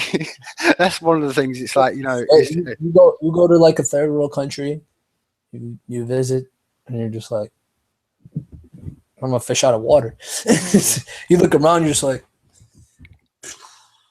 man, like, some days barely any ACs. They got fans out there. Some people still living the way that people used to back in the day. It's crazy. Yeah, man, and it is. It's just what we were saying earlier on. I mean, any issues we may have about Google, we can't talk. These are very first world issues, man. I mean, as we right now, I mean, it's one of the things that made me. It makes me, it makes me absolutely hilarious. I mean, all that storm in the last few weeks about Cecil the lion being killed by that dentist, and it's like, and there's 5,000 under 5-year-olds in Congo a day dying because they haven't got pure water. 5,000 kids a day, and we were worried about a lion. But we all know that the news networks aren't going to cover it. So exactly, man, exactly, because they'd rather focus on the fact that a guy shot a lion, and they would focus on real human beings And this is what I mean, man. This is the point, man. It's 2015. No human being should be digging in a hole in any part of the world to get a material out to make our phones. It's what's going on, man? Do you know what I mean? We're not living in the 50s anymore. Do you know what I mean? And that's what it's kind of the point you were making earlier on. Not that you have a platform. When you do get the platform, it's there for you to sort of get all preachy, because I don't like that. I hate when bands get up there and they become this political bollocks, and it's like, I don't like that. But man, you have to sort of be, I think you're denying the human experience if you don't understand, if you can't even in just some small way kind of just reflect of what the experience of us on this rock is about. You know what I mean? And not just say, oh, it's all about the tits and the like you say, the twerking. Life is more than that, man. And that's what you're saying, and that's what's to me is the essence of real hip hop, is being real. That's what you got to be. You can't project yourself.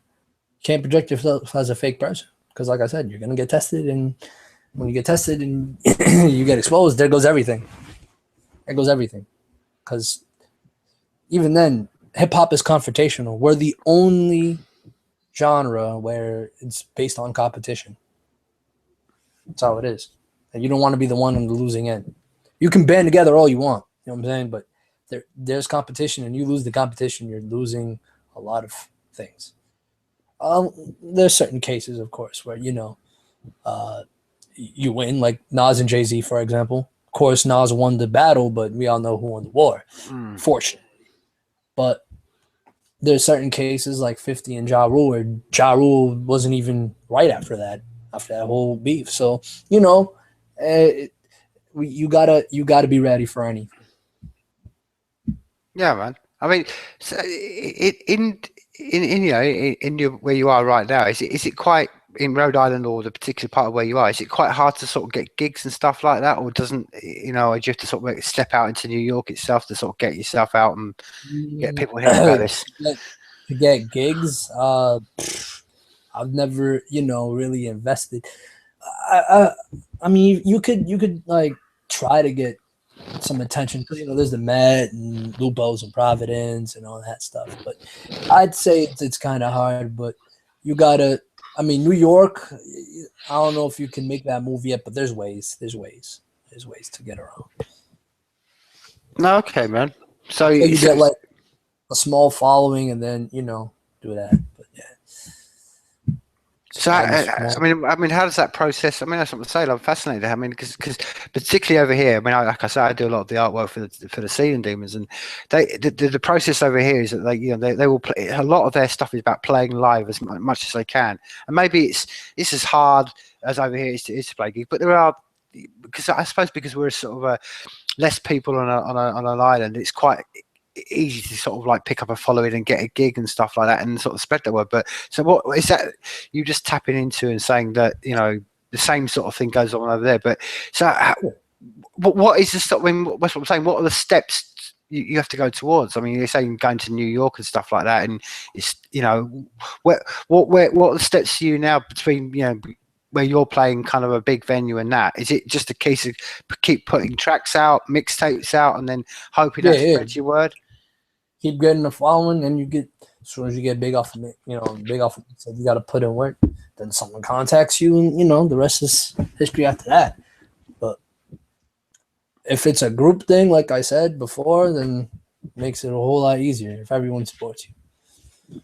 Well, man, I think this is the real synergy that's going on, because I mean, what like N99 is particularly. I keep thinking back, and that's why I keep going on about it, because what we're building is so much like that. It's like-minded people. This is the whole thing. The reason where we are right now, and I think this is what inspires me on a daily basis. I've got a group of people, a network, and they're all over the world, man. It's you know what I mean. I just flew a flag and said, look, this is an idea I got. Come along and let's help shape this.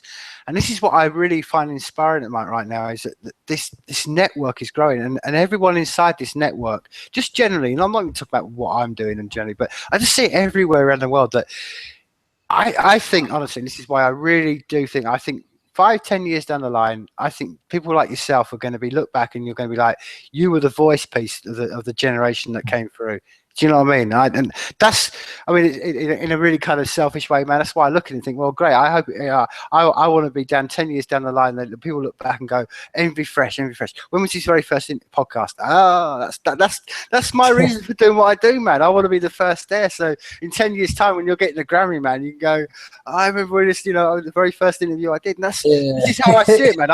I see really big things happening, and I see it because people are connecting. I appreciate everything you did. You hit me up. That's something that really threw me off. I'm like, wait, what? you hit me up first. I didn't go looking for you. You hit me up. No. Far from it. Like I say, I mean, go on. And I'd love to get an interview because I've been telling my friends for the longest minute. I can't wait to get interviewed because I have so much things to say. Like I want people to know that I'm not just a guy who just raps. I have a lot of other thoughts too. You know what I'm saying? Like when we sat down and have this conversation, a lot of people who are gonna see this thing, wow, he's a lot smarter than he portrays himself as. Mm-hmm. So I know my stuff. So yeah, that's I mean, do you have any? Do you have any kind of other? I mean, I think it's sort of very common between. Like I said, I mean, we're not artists as such. We're creative people, and that creation comes out in many ways. I mean, I've write. Sometimes I paint, and there can be different times. Do you have any kind of other outlets? Do you like to paint, draw, that kind of stuff, or? I mean, I used to draw when I was a kid, but I tend to I would always want to make videos or try to act or something along those lines. So if anyone needs me for a part, hey, who's ever watching this, got me. Hit up the DMs. But man, you jest about that, but my usual co-host, and again, I mean, if you're listening, Ryan, I mean, his dad's just passed, so all my thoughts are with him. But Ryan, my co-host, he's a filmmaker, and it's exactly what you're saying there, man. I know plenty of filmmakers are on the lookout for artists, man. This is what I'm saying. These are the small benefits of connecting to people, because people, instead of just looking at you and going, "Oh, Envy Fresh, he's just a hip hop artist." No, you're not, man. You're a broad spectrum of a human being, man, and that's what I'm saying. And it should be.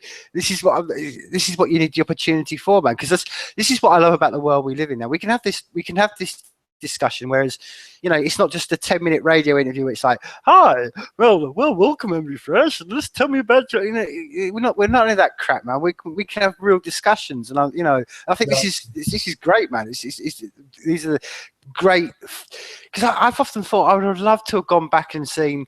Can you imagine, all the guys from back in the day doing this that have passed? Can you imagine,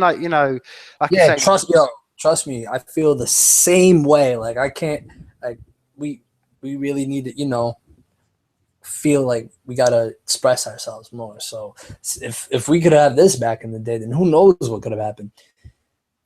Yeah, man. Exactly. A lot of different things that have gone a lot differently. So platform is really good. So like you said, you mentioned that you obviously you're doing this, and right now you're kind of flying your flag by yourself and like that. And is there a kind of you mentioned almost earlier on you're into there's a kind of a movement going on. I mean, is this almost like a collective? Is there a group of people around you, other rappers and stuff like that? Or there's groups like I said, there's RMF. I'm in a group with my cousin Sky Renzo West, Von Ellis, people like that. And then, of course, there's another, I'd say I'm an affiliate, but they consider me a group, so I'll just consider I'm in that group too. LP, there's, my boy Dro, and then there's Val, people like that. And then, there's other groups that I'm cool with, but I'm not in. But I feel as though, like I said, we don't have to make like a super group. But if we're all connected and we're really cool with each other, and we all do tracks with each other and whatnot, then I'd say you do that, get certain, producers on the wave, and then music videos happen, and then we're all in the music video and this, that, and the other. We all come out with this big project and we try to push it. Then I'd say we start trying to turn people's heads, because I may not get someone's attention, because not a lot of people know that I rap. Of course, a certain amount of people do, but not a lot of people that I used to go to school with. Oh, you rap now? Oh, okay, cool. That's what's up.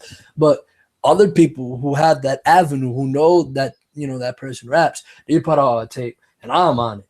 Oh, okay, cool. Get my attention. Now let me look him up. And then, it's just a whole effect. And then if we're doing that with like 10, 15, 20 people, you know what I'm saying? Who's going to stop that? Mm-hmm. Nobody. Plus, we have people on the side mixing all that. If we're all seeing the same, go to the same studio, they're all with the wave and whatnot, then who's stopping that? Nobody. It's an easy plan. Like, people just got to be with it 100%. Loyal. Everyone got to be loyal. Everyone got to be trustworthy. 100%. They're all with it. We'll keep moving forward. We don't look back. We're straight. We're 100%. We're good. Someone's gonna get a gig eventually, and then that's when everything else lights up. So. Yeah, man. I mean, that very principle, what you just said then, I mean, like I say, can you imagine, you just said, you imagine instead of it being 10, 15 people, that network is hundreds, then thousands. Exactly. And this is exactly,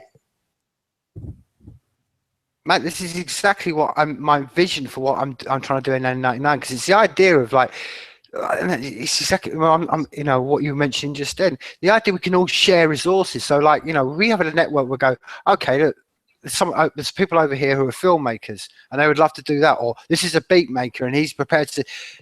Man, if we just all shared resources in a fair way, like I say, which is a swapping of something between, man, we don't need, this is the point, we've got the tools in our hands for the very first time. We don't need record producers, we don't need MTV, we don't need any of this. It's just about connecting people, and like you said, it starts from a network of 10 people, and then you connect into a bigger network and a bigger network and bigger, and before you know it, you're like, whoa, I've got endless resources. You got more than a movement. You got a squad and then some. So it's perfect. Like that whole mindset. Like, if you have that mindset and other people share that mindset with you and they're 100% about it, then nobody is stopping you.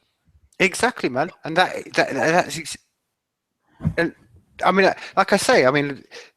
It's the old Wu-Tang one, man. It's the old B thing. Once you get the whole lot together, there's nothing you can't stop. Hey, Rich, how you doing, man? I'm doing fine. I just drove in. Oh, good. Oh, let me Rich. This is Envy Fresh. This is Rich. He's based down in New Mexico. Hello. Hi. So, yeah. Sorry to pop in without a warning. It's all right, Rich. We were just literally talking about how networks can grow, and then the power of 10 people, then you scale it up. And I was just saying, well, that's exactly the vision for what we got of N99. Yep. Awesome. So yeah, okay. I know when you all went on, it was about an hour and a half ago, and I was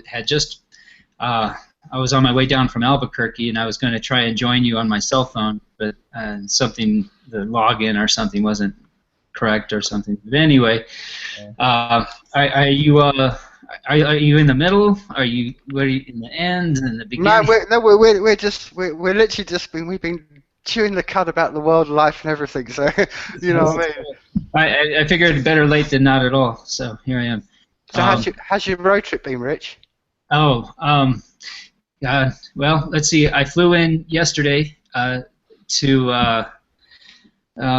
day before. I flew into Grand Rapids, and as soon as I arrived in Grand Rapids, I got in the car, drove down, made it to south of St. Louis, stayed at a hotel, drove the rest of the way, stayed last night in Albuquerque, and finally made it back home. It's about a 1,500-mile trip, so it hasn't hit me yet, but I think I'll sleep well tonight.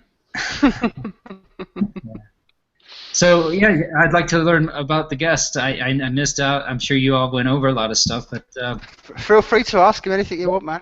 Go right ahead. Yeah. Okay. So unfortunately, I know zero. I didn't even get a chance to go over any. I assume you're a musician. Yes.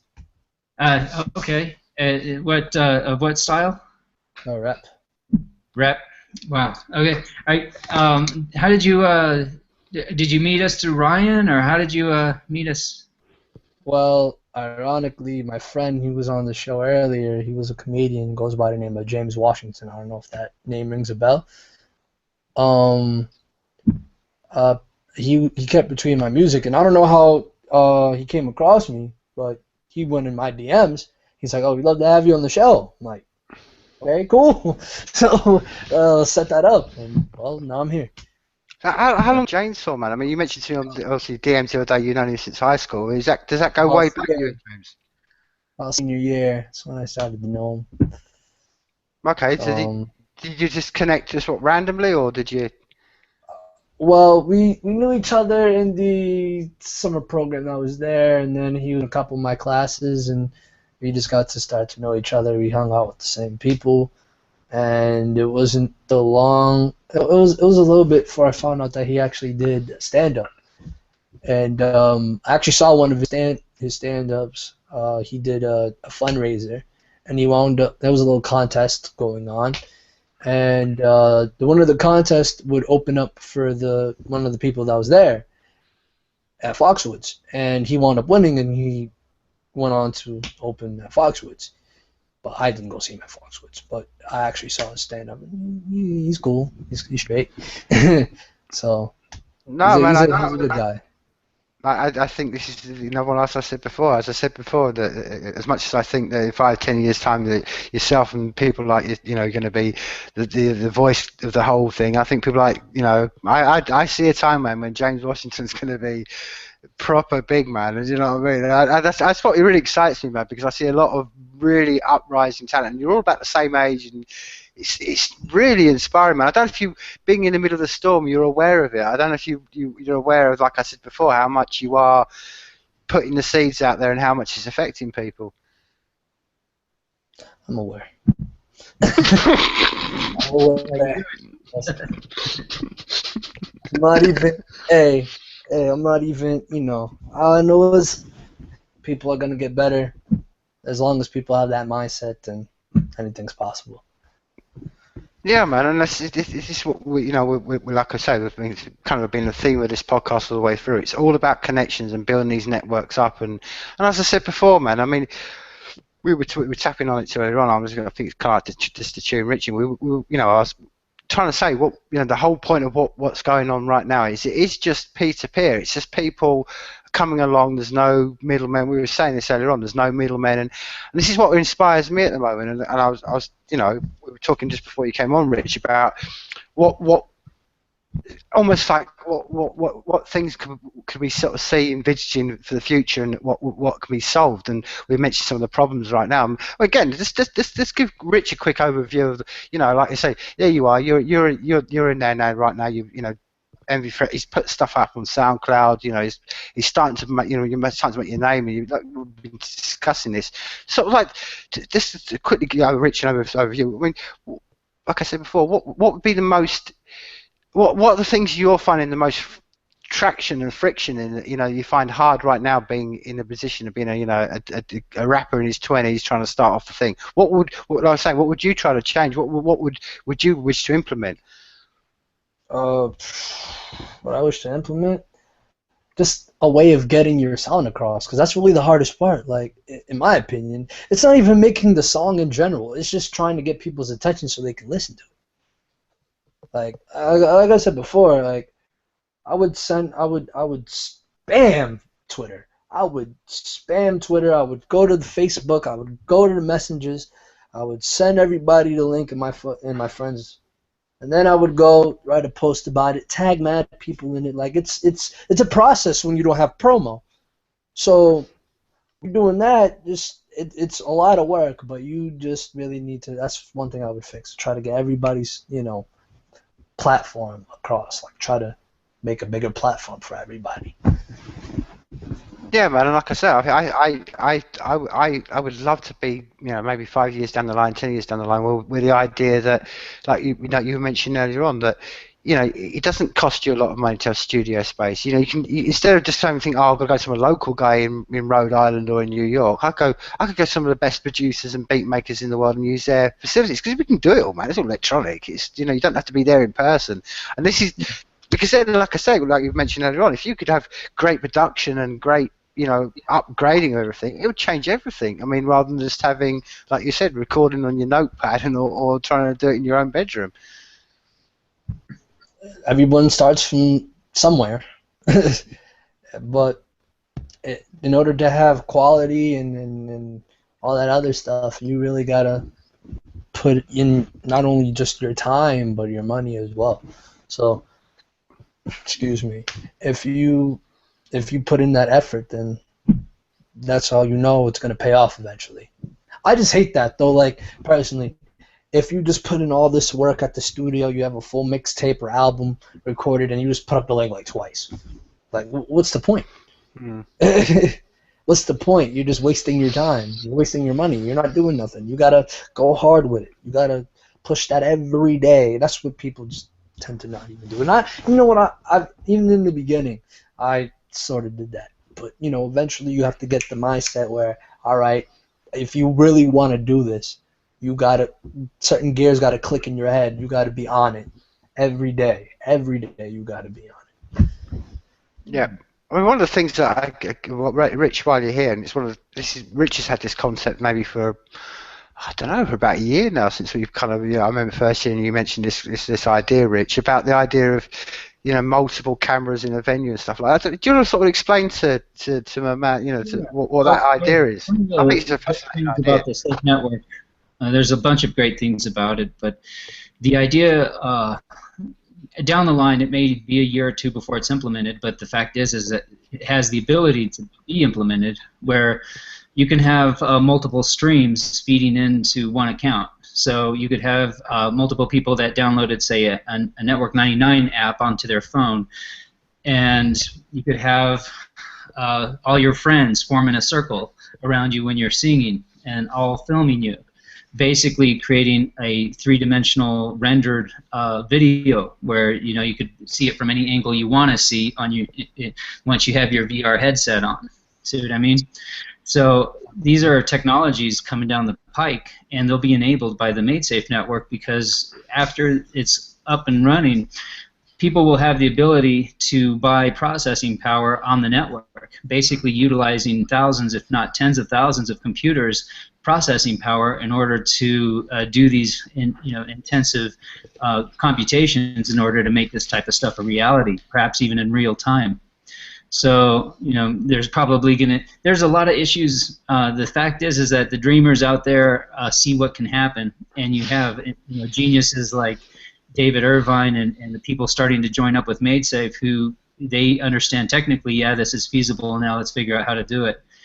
And so this stuff is coming down the pike, and it's I think what we do when I do it as much as I can, but Tim is out there 3 times a week, it seems, introducing people to this concept that pretty soon there's going to be a network where you can upload your music and it's basically archived, perhaps forever, because what you do when you upload it, you download a client onto your computer, and when you upload it, it encrypts your data and then breaks it into 1 megabyte chunks and sends it across the network.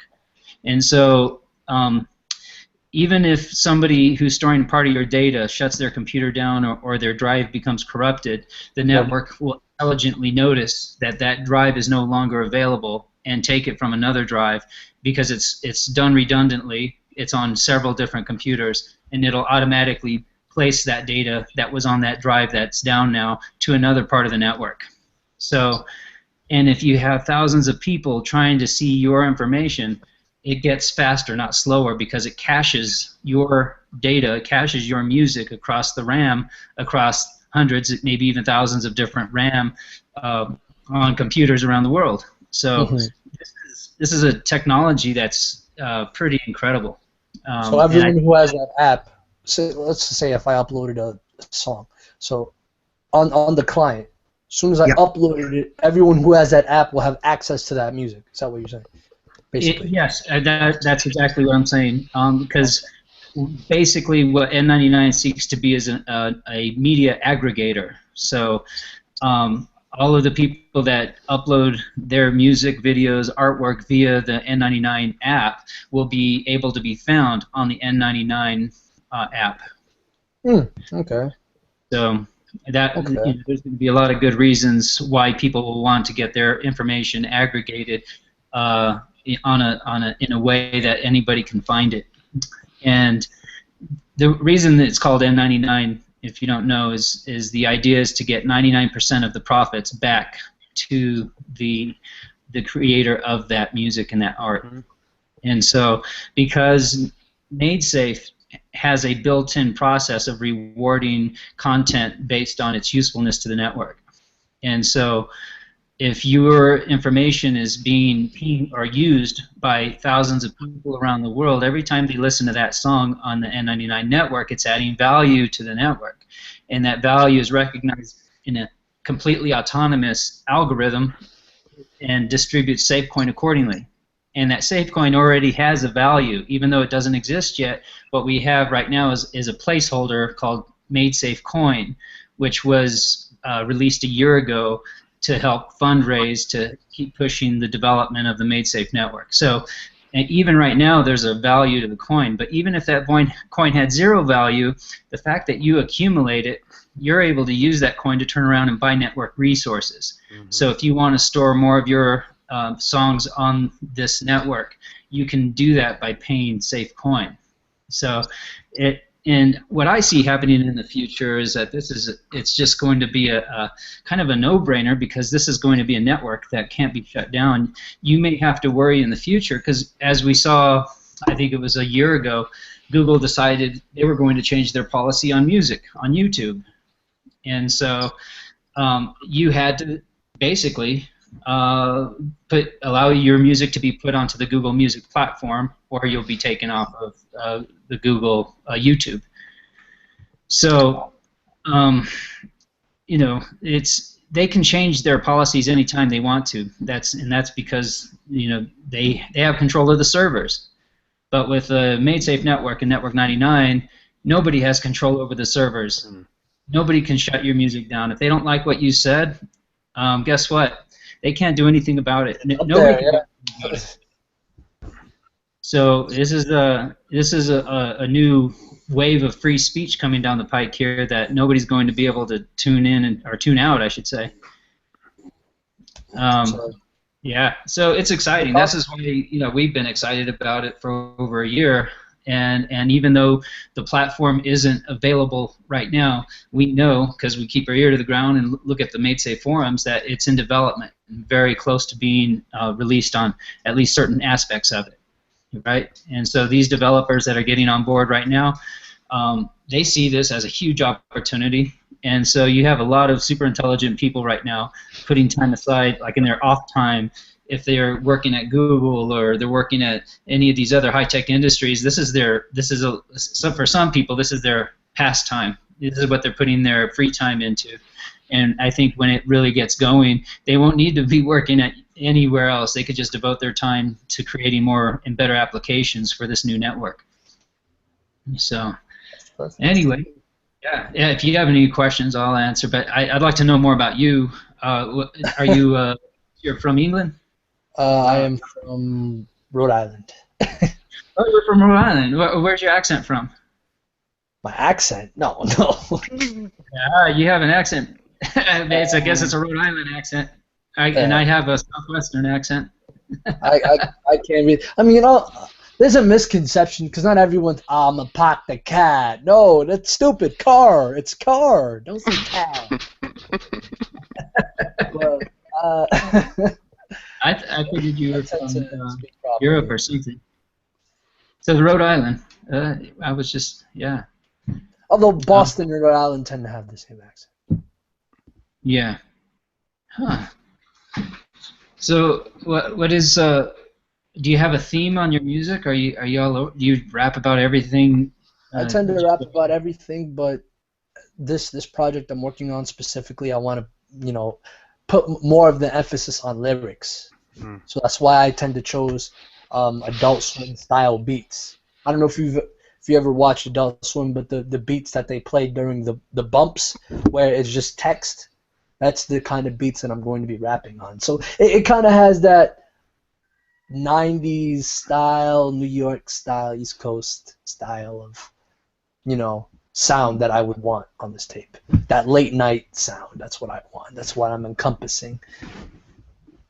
And are you taking the beats directly from the bumpers, or do you? Some of them are direct bumpers. Some of them are direct bumpers. Some of them are fan-made bumpers. So that's what I intended to use. Yes, and some of them actually on certain songs I use some clips from the actual Adult Swim shows at the end of the track. So every time I mention an Adult Swim show, at the end of the track, well, sometimes there will be a clip from that show. Like if I mention something about Harvey Birdman, a clip from Harvey Birdman is going to play at the end of the song. So it's a little it's a little nod to the show. Yeah, it's certain things that you got. I like it. And this is it brings up another reason why MateSafe is a great idea. Is if somebody decided, oh, that we have the rights to that bumper, guess what? If it's on MateSafe, nobody can say anything about it. It's there. People can listen to it if they want to. Nobody can say, oh, that's copyrighted, and anything that violates that we're taking down. So I love it. This is going to be, I think, this is going to be the platform for artists who are able to take in art from anywhere they want to and incorporate it into their art without worrying. But we would say this earlier on, Rich, the idea of the world of no middlemen, and then we had a big discussion about that.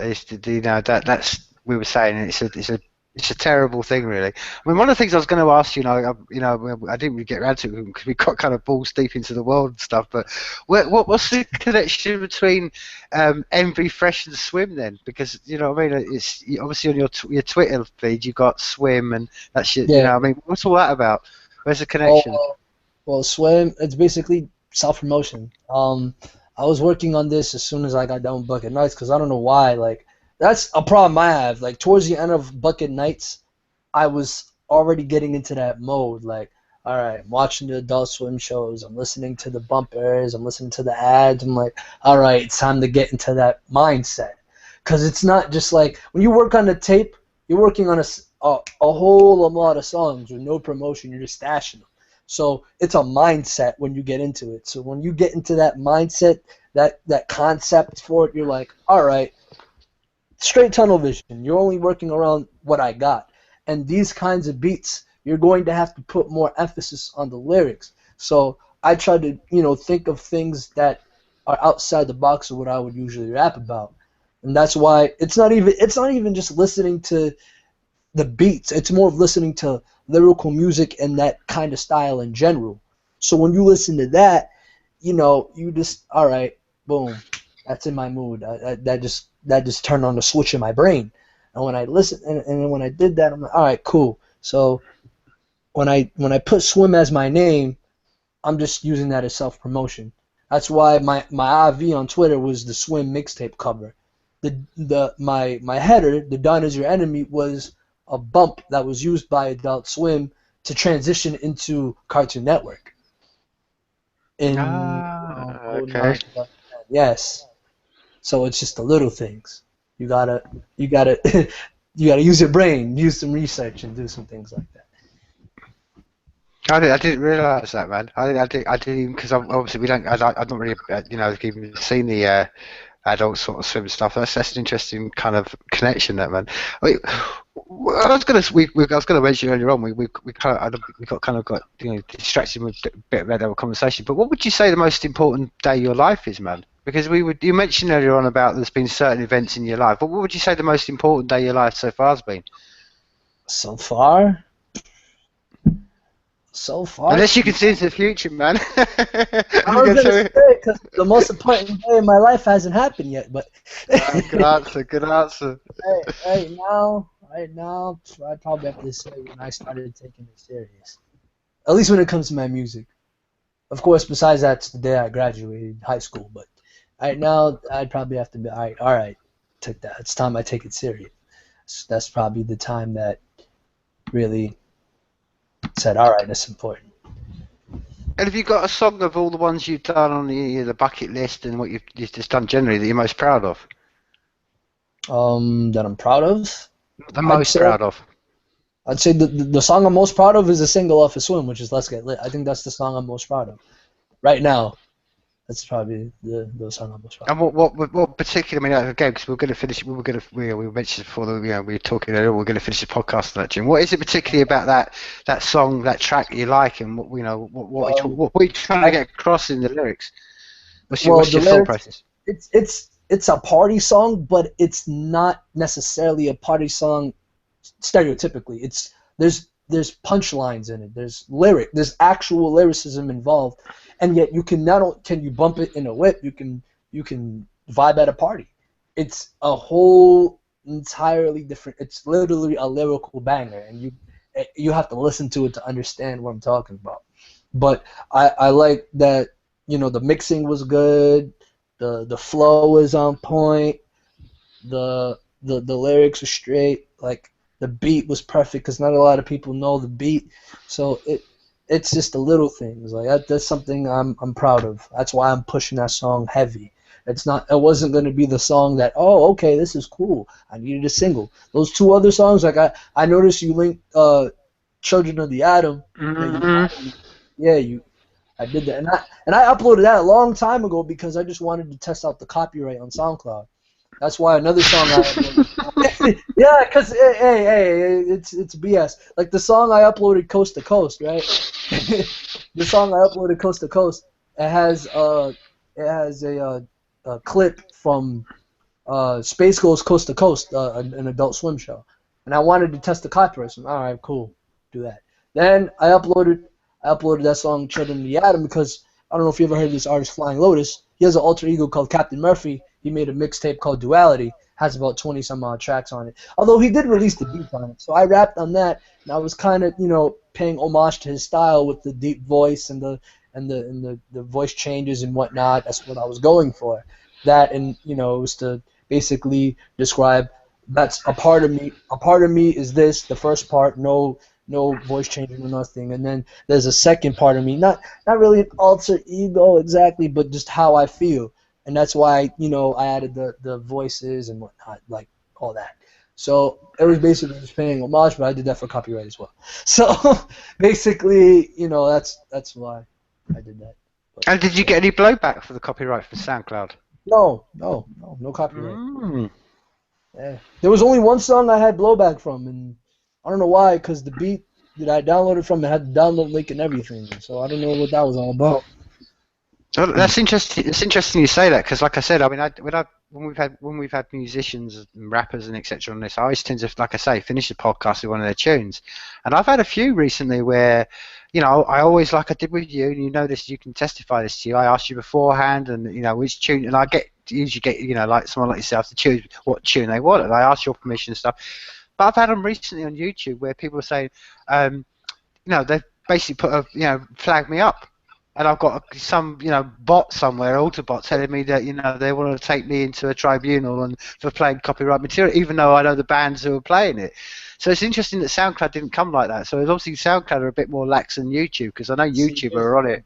Here's the thing. See, I've been on YouTube since 2008, and originally there was no copyright BS. But around the time Google took over, all that copyright just went right down the drain. So, it's more or less it was Google's fault, because people used to upload video game stuff and music with no problem. But once Google happened, like once they took over in 2010 and the beta channel started happening, that's when the copyright started coming down a lot more harder, and people was getting flagged more. And yeah, so it just not only did it mess up music, but it messed up a lot of other areas as well on YouTube. Yeah, which goes back to what we were saying earlier on, man. No one has the right to do that, man. No one does. We didn't choose the middleman to come down there. So you've been on YouTube for that's proper back in the day, man. You're almost like one of the earliest adopters, man. Like late 07, something like that. Yeah. It must have been a different world then, YouTube, man, because I kind of heard about it back then, but I was never on it on board like that. It must have been a completely different world back then. Completely different. Compared to now, completely different. I don't even use YouTube like that anymore. Well, the account capabilities, of course, you get on YouTube, you watch videos and whatnot, but the account capabilities I barely use. The whole inboxing system, it's bad when you don't even know how to accept messages or get messages at this point.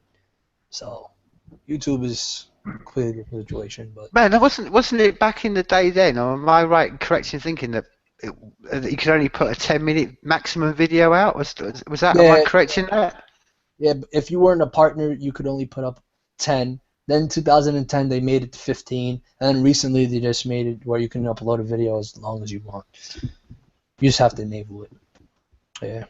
I mean, that's a good thing about it, but all the copyrights that come with it, you have to come with risk. Although somehow, some way, you still find movies on there. You find movies, TV shows, a bunch of shit.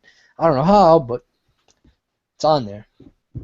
Yeah, yeah. I don't know that one because it's amazing because I kind of I was able to watch the whole of, for instance, the whole of The Wire. I managed to watch on YouTube, and I went back about 4 months later on to tell people to go and watch it on YouTube. Don't pay for the box set, and it all gone. So they're like you say, they obviously they seem to be quite on it, YouTube, man. You know what I mean? They're obviously quite keep on top of their things. I don't. Is that something you're aware of, Rich? Because I know you're in your world that comes across. I mean, why are YouTube so different to like SoundCloud? Because Yes. Google is this phenom. Like Well, people don't know how big Google really is. Like, hold up, they I would have their say own classes, they have their own computers. They're doing all this other stuff. Like it's a multi-million-dollar corporation, and they I, have YouTube that under their belt. a year ago they bought all of the best artificial intelligence companies. So they for sure have the best artificial intelligence copyright bots out there. And so, Yeah, a search engine. Does that make sense to you? A search engine does that? That's shady as hell. But uh, but compared to SoundCloud, it's a huge platform for artists of all genres, but it's not a multi-million-dollar corporation. However, if not YouTube, Google somehow gets the idea, hey, let's buy SoundCloud, because why not? We have all this money. Then copyright's going to be even more of a bitch, because copyright is already selective on SoundCloud as is. It'll be the most randomest songs. You can get the download link from on YouTube, you download it, you put it up with the song up there. Oh no. But it's weird because when I uploaded that same song to YouTube, I had no problems. So, copyright can just come out of nowhere. It's the most randomest thing of all time. Yeah, and I think that's the point. I think it's the strength of the network that's coming. You know what I mean? That nobody can come in and do that. Do you know what I mean? And it's like you were saying earlier. I mean, it opens up a whole other what we were discussing, right back at the beginning of this conversation, this podcast. Once you don't have authority, it opens up a whole different areas about, what do we do about copyright? Like as you were saying. But I'd rather live in a world where that was a question than I can't put my material up and then I haven't got a choice. This is what you were saying earlier on. I think it's always better to have choice in this world than no choice. Exactly. and to be able to build on other people's art. It's not like they may not have been the originators of that art, they were or that beat, but they were the first ones to copyright that beat. So now that makes them owners. That's ridiculous to me. Here's the thing that a lot of people don't even understand, that music in general, there's always going to be someone biting something, and it doesn't have to be lyrics or anything. It could even be the beat that was like the original song that was sampled to make that beat, because people don't know about samples. It's very tricky. Very tricky. You can have someone play the exact same tune on a guitar, and technically you can beat that because it's their work. However, if you originally rip, like, say if I wanted to sample a Nirvana song, if I take that sample of Kurt Cobain singing the hook or whatever, and I rip it onto my song, and I did it without paying the certain things, I'm going to court. Yep. But if it's someone else doing it that sounds just like Kurt Cobain, then I'm fine. It's the little things like that, Well, the biggest irony of that example you just given, my friend, is exactly that. I mean, every one of the Nevada songs is a complete rip-off. I know. I mean, you know what I mean? That's exactly what Kurt Cobain did, man. He just literally nicked lyrics, he nicked tunes, and all that sort of stuff. Eventually, in music, everything's gonna get bit, so you might as well just keep going. Yeah, man, it's exactly it, man. I mean, like you said, it's all about, like we were talking about earlier on, it's all about trying to be creative and trying to just, be pushing it forward just that little bit, isn't it? You know, like I said, like you said earlier on, it's all about the steps and the steps and the steps to getting where you are. And until the day I'm switching on my TV and I'm seeing Envy Fresh there picking up his six Emmy, and that's, do you know what I mean? And we know the world really has. Yeah, not much. Oh man, I don't think anyone's ready for that on TV. No one's ready. Oh man, but no, man. that's a long. So I mean, obviously, I mean, we you know, what are your plans for the the sort of like next few months? I mean, you got I mean, we've been talking on DM and stuff like that about what you got coming up, but what sort of plans? Like, you got more tracks you're going to release in? What's the sort of plans for the next sort of like 6-7 months? Well, after Swim, it's gonna come around October 11th. I'm already working on this EP right now called Ride, where it's just basically just cars, song for the car. I don't know when I'm gonna drop that, because if I'm really done with it before then I could really just drop it right now. Like, Swim is really 90% done. All I need is this one song that has features on it, and I need to get it sent back to me. Because once that's done, I could really drop it. So I could drop it in September. I could wait till October 11th, whatever. Then after next year, like I said, I could drop Ride. But at the moment, me and my cousin were working on a joint tape, and he wants to drop it after his mixtape's done. So after that, then the focus will be towards that, and then everything else is up in the air. I mean, I'm taking it as as life goes on. And as soon as life goes on, I'm just going with the flow. So whatever happens, happens. But I don't really have like a set schedule, because it's weird. Like, when I catch the bug, I'm up working on songs, but when I'm not working on songs, I am not working on nothing. So I just take whatever happens. Yeah, man, that's exactly the way to go through life, man. Do you know what I mean? It's all about going with the flow, living in the moment, because now is always. This is the only moment we've got, man. There is no past, there is no present. It's now. That's life, and it's that's what I said before, man. I will always fly the flag for people, like what you're doing, man. Because I think anything, as I said before, I love to paint, and I love to be creative, and I love to paint and do that while I'm listening to tracks. And I said, anything that inspires me, I'll fly the flag for, because it's, as I said before, creation inspires creation, and this is the essence of life, my friend. You know what I mean? As you said earlier on, there you are in Rhode Island. That seeds managed to fly across the Atlantic, and here we are talking. And this is the essence of, I think, where the world is generally going to be going in the next 5-10 years and into the future. It's going to be more about connectivity directly between people. It's going to be crazy. Like 5 years from now, who knows what the trends will be? We're gonna be in a new decade. Like, what? What's going on? But anything can happen, and I'm ready for it. You have to be. Well, yeah, man. It's like we were saying earlier on, man. I mean, there's two clear paths in the world right now. We're going to be 10 years down the line where we're going to be under, well, we were saying before, whether it's the amount of people in prisons and the prison services, and just how the economy is going to collapse. We're going to be in a very dark place or a very optimistic place. And like all we can do is hope and push and try to, as we were talking about earlier on, put your chest out and try to leave a legacy of positivity behind us, and rather than a negativity. Well, because we can shape the world, but we can't do anything about those people. Me, you, Rich, 10, 15 people are your friends, even if it's 100,000. We're not going to change the military complex. We're not going to stop that stuff, but we can. It's a numbers game, man. Do you know what I mean? You start off with 10, and before you know it, we can change the world. And as long as you get that message out and someone listens, you're making the difference. Amen. That's real shit.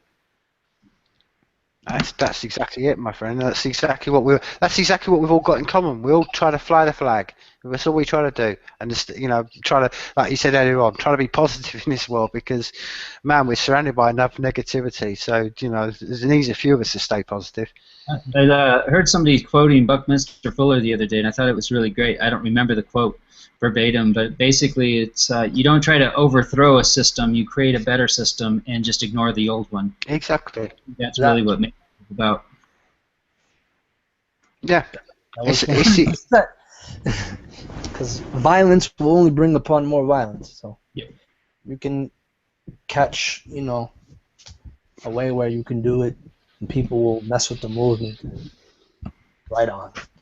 Yeah, man, and this is what we were saying earlier on. This is the real shit in life, man. Because as we saying, I mean, we're having a very first world conversation here. You know what I mean? But man, there's people as we were saying earlier. There's people dying. You know what I mean? There's guys dying on the streets of New York. There's guys, as we were saying earlier on, 5,000 people are dying every single day from lack of water in one country in Africa, and we're all worried about a lion being shot or something. You know. This is what being real is about, man, and all we can do is just be real and just tell it like it is, man. Do you know what I mean? Exactly. But But man, look, no, man, look, it's been absolute. Like I say, it's been an absolute great conversation tonight, man, and I think we've kind of we kind of danced around a bit. We went balls deep at times. We scratched around the surface at other times, but it's been great, man, and. Like I say, I mean, I've told you this in private messaging, as always. If there's ever anything you need doing and stuff like that, man, you tell me about it, and I'll fly the flag for you. And like I say, I'm saying this to all artists, and I'm saying it to everybody at the moment, man. Hold back some of your stuff and put it on N99, because at least then you're not going to be doing YouTube's work for them and SoundCloud's work for them. You're going to get paid for it, man, directly. So, do you know what I mean? The N99 is up, you better let me know. First person. The first one. I'll be sending stuff directly. Man, well that would be 100%. So, man, before we sort of finish on this podcast, a couple of things. Where can people find you? How can they how can they reach out to you and contact you? You can contact me with the Twitter, at RMFNV_fresh. You can hit me over there. Facebook, the name's Nathan Bell. You see me. What else? The YouTube. Look up NV Fresh and Spaces. There's a couple songs up there. You can just follow me. Send DMs for whatever. If you meet me on a feature, just talk to me in the DMs. You'll find me on Twitter mostly. So yeah, and I'm guessing you're gonna have the links up in the description box. Yeah, man. We'll do all that on that way around. And like I say, before we actually go out with get it lit and stuff like that, lit it up. I want to basically, if you could in one paragraph kind of like sum up kind of this whole sort of podcast and what you'd want to kind of a thought of, what you would like to, people at the end of the podcast is, leave a thought that's going to linger with them. What's been the sort of like, what you've been trying to get across in one sort of, short little paragraph for everyone out there to listen to and think, oh, okay, that's the message of what MV Fresh is trying to say, man. The message that I'm trying to put out is hip hop. A lot of people think hip hop is dead. Like the message, the whole concept. They just think it's trendy turn up. If you look deep down enough, and it's not even just like indie, like main indie, you sort through the BS, you're going to find good shit. Right here, it's good shit. So, all I ask for everyone is to just look for good shit. Because right here, right now, what we've been talking about, that's that good shit. That's real shit. I know I'm saying shit a lot, but hey, that's what we're looking for. So that's my shit. That's perfect. And like I said, we're gonna it's been nice to stop talking to you shortly, Rich. But you know what I mean, while you were here. So we're gonna finish on, like I say, the track we've been talking about all through this podcast, really on and off. Let's Get Lit. So, like I say, it's been an absolute honour and pleasure tonight, my man, and we look forward to getting you back on the podcast. Maybe when I'm with it. Just send me the message. Wait, 100%. Like I say, we'll have to definitely get you back on. But we're gonna. Sure is. Meeting you. Thank you. Well, like I say, we're going to finish this podcast with the Envy Fresh and Let's Get Lit, and from in Scotland here and New Mexico and Rhode Island, it's good night and life is people, people.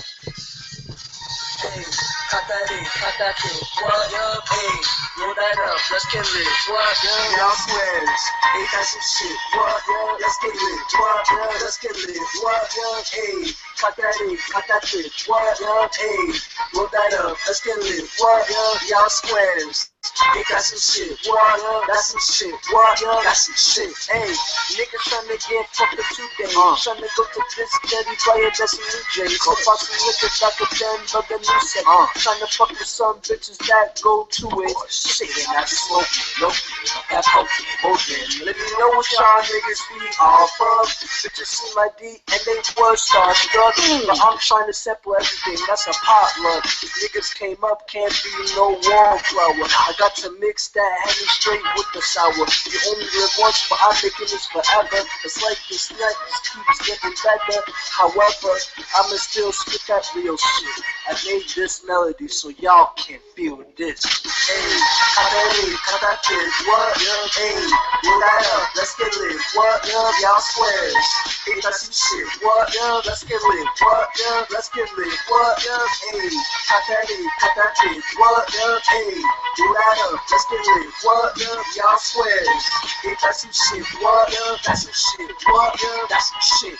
Trust and believe, a nigga feel it, honey, ready. Hold up, why you niggas gas? It's like heavy is all up in a nigga's system. Now it's time to get a nigga lifted. She bust it open, that's a gift. And she's trying to change for a nigga that's peso. Her birthday's too fresh, something like say so. Y'all be getting high all off my cocaine floor. In your girl's pipes through, man, that's that Drano. They know she respects all of my flesh. Coming at the bucket, trying to be the best. I'm playing some D-girl, you trying to contest. Left the shit with your girl, and I bet you vexed. Her name was Hathaway, I swear she was happy. I killed that pussy, I left that shit in the casket. So now, kids, the party go wild, man. Shit connects to your soul, even if it's wireless. My high's coming down, so roll up another one. And if you taking a shot, you take another one. It's 12 a.m., shit, the night ain't even done. Don't dip now, you about to miss out on the fun. We ain't stopping until we see that sun. All this under bucket night, man. Ain't that sun? Hey, cut that shit. What up? Hey, roll that up. Let's get lit. What up, y'all squares?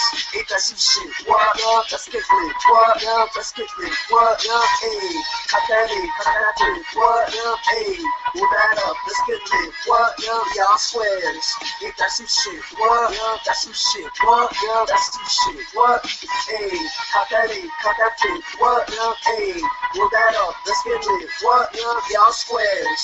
Ain't that some shit? What up? Let's get lit. What up? Let's get lit. What up? Hey, cut that shit. What up? Hey, roll that up. Let's get lit. What up, y'all squares? Ain't that some shit? What up? That's some shit. What up? That's some shit.